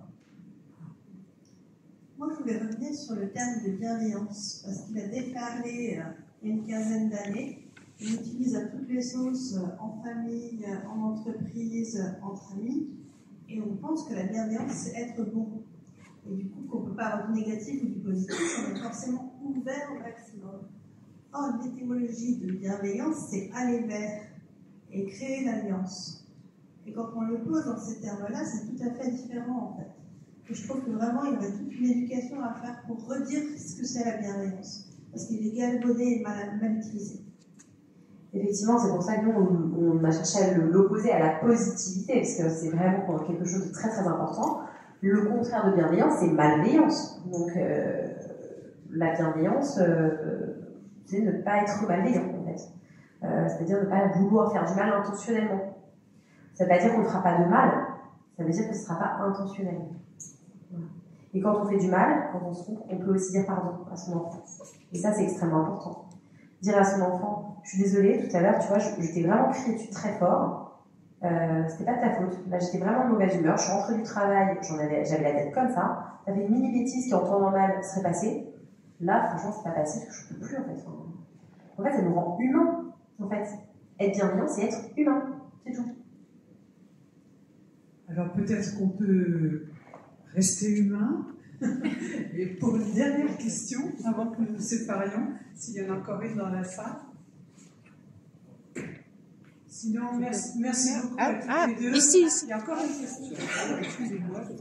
Qu'est-ce que vous pensez de l'allaitement comme c'est fait aujourd'hui, quand on pense que par rapport à l'attachement où la mère doit s'attacher à l'enfant, toute la confusion entre l'allaitement à la demande, qui est le premier mois, pour que l'allaitement se passe, et l'allaitement quand on sort de l'école, mon enfant quand même il faut que je le rassure, ou quand il se réveille la nuit, il faut quand même que je le rassure, quel que soit l'âge, ça devient, je trouve, une catastrophe. Et c'est plus de la bienveillance, c'est de la maltraitance d'enfants où la limite n'est pas posée. Donc je retrouve de plus en plus. Alors, là, je reviens sur la question de l'injonction paradoxale.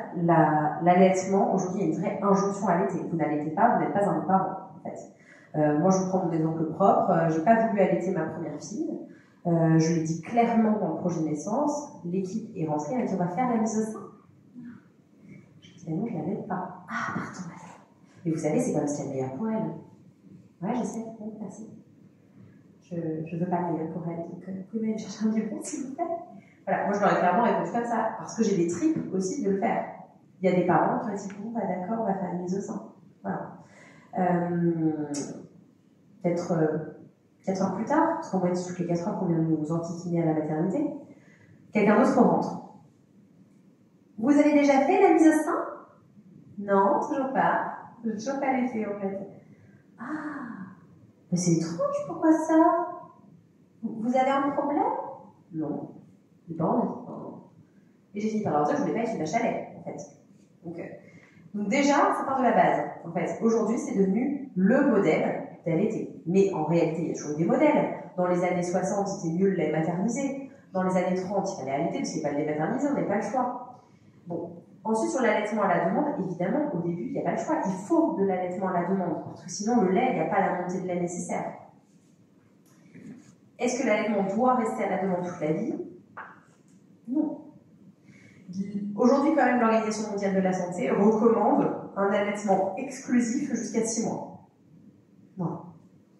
Ensuite, il recommande la diversification alimentaire. Bon, dans la pratique, l'allaitement exclusif jusqu'à 6 mois, si jamais vous n'êtes pas en congé parental, c'est pas faisable, de toute façon. Moi, sur l'allaitement à la demande, je suis très partagée. Je suis très partagée parce que je comprends les parents et leur intention bienveillante envers ces enfants. Ce que je pense, c'est qu'eux-mêmes ont un peu de mal à se séparer de leurs enfants. Et là, on en a parlé, c'est ces parents, ces mères qui vont avoir tendance à aller un peu au-devant des besoins de l'enfant, qui vont empêcher que l'enfant développe du coup une relation au monde sécure, et du coup on rentre plutôt dans des attachements plus complexes. Donc effectivement, c'est pas l'allaitement à la demande, même au-delà de 1 mois, je pense qu'il est pas si mal jusqu'à 3 mois, en réalité, quand on parle d'un nourrisson. Quand l'enfant commence à être en mesure d'avoir des horaires, il est nécessaire de mettre des horaires. Un enfant de 2 ans qui se réveille pour téter la nuit, bon, voilà. Bon. Il y a un moment où on lui dit, écoute, tu laisses les tétés tranquilles et tu dors pas. Non, là, c'est bon. Là, c'est pas l'heure. Et il y a aussi un moment où il faut être capable de dire à l'enfant, écoute, là, c'est pas le moment de me réveiller, ok? Je suis en train de dormir, c'est l'heure pour toi de dormir, on se retrouve demain. Il y a beaucoup de parents qui craignent que ça insécurise leurs enfants de ne pas céder à cet été-là. Et du coup, bah, en fait, c'est plutôt l'inverse. Parce que oui, l'enfant, sur le coup, il va se dire je suis abandonné. Mais en fait, qu'est-ce qu'il va réaliser le lendemain? C'est que vous êtes toujours là. Et que vous lui donnerez sa tétée. Donc, en fait, l'enfant va apprendre dans la répétition. Et en réalité, il faut bien peu de répétition, souvent 2, 3, 4 fois. Et puis l'enfant arrête de se réveiller. Mais la question que ça pose, c'est celui de l'attachement du propre parent. pense que le thème de la séparation tombe absolument à point nommé. Merci beaucoup à toutes les deux d'avoir répondu à nos questions, d'en avoir suscité d'autres, éventuellement, à une prochaine fois, éventuellement, sur d'autres sujets. Avant de se séparer, juste une information, si vous avez envie d'aborder la période de Noël joyeusement, le dimanche 17 décembre à 16h30, la chorale Au cœur de la ville, dirigée par Micha Stafford et accompagnée au piano par Jonathan Jacob, vous permettra de chanter, d'écouter et de venir chanter. À très bientôt donc, si vous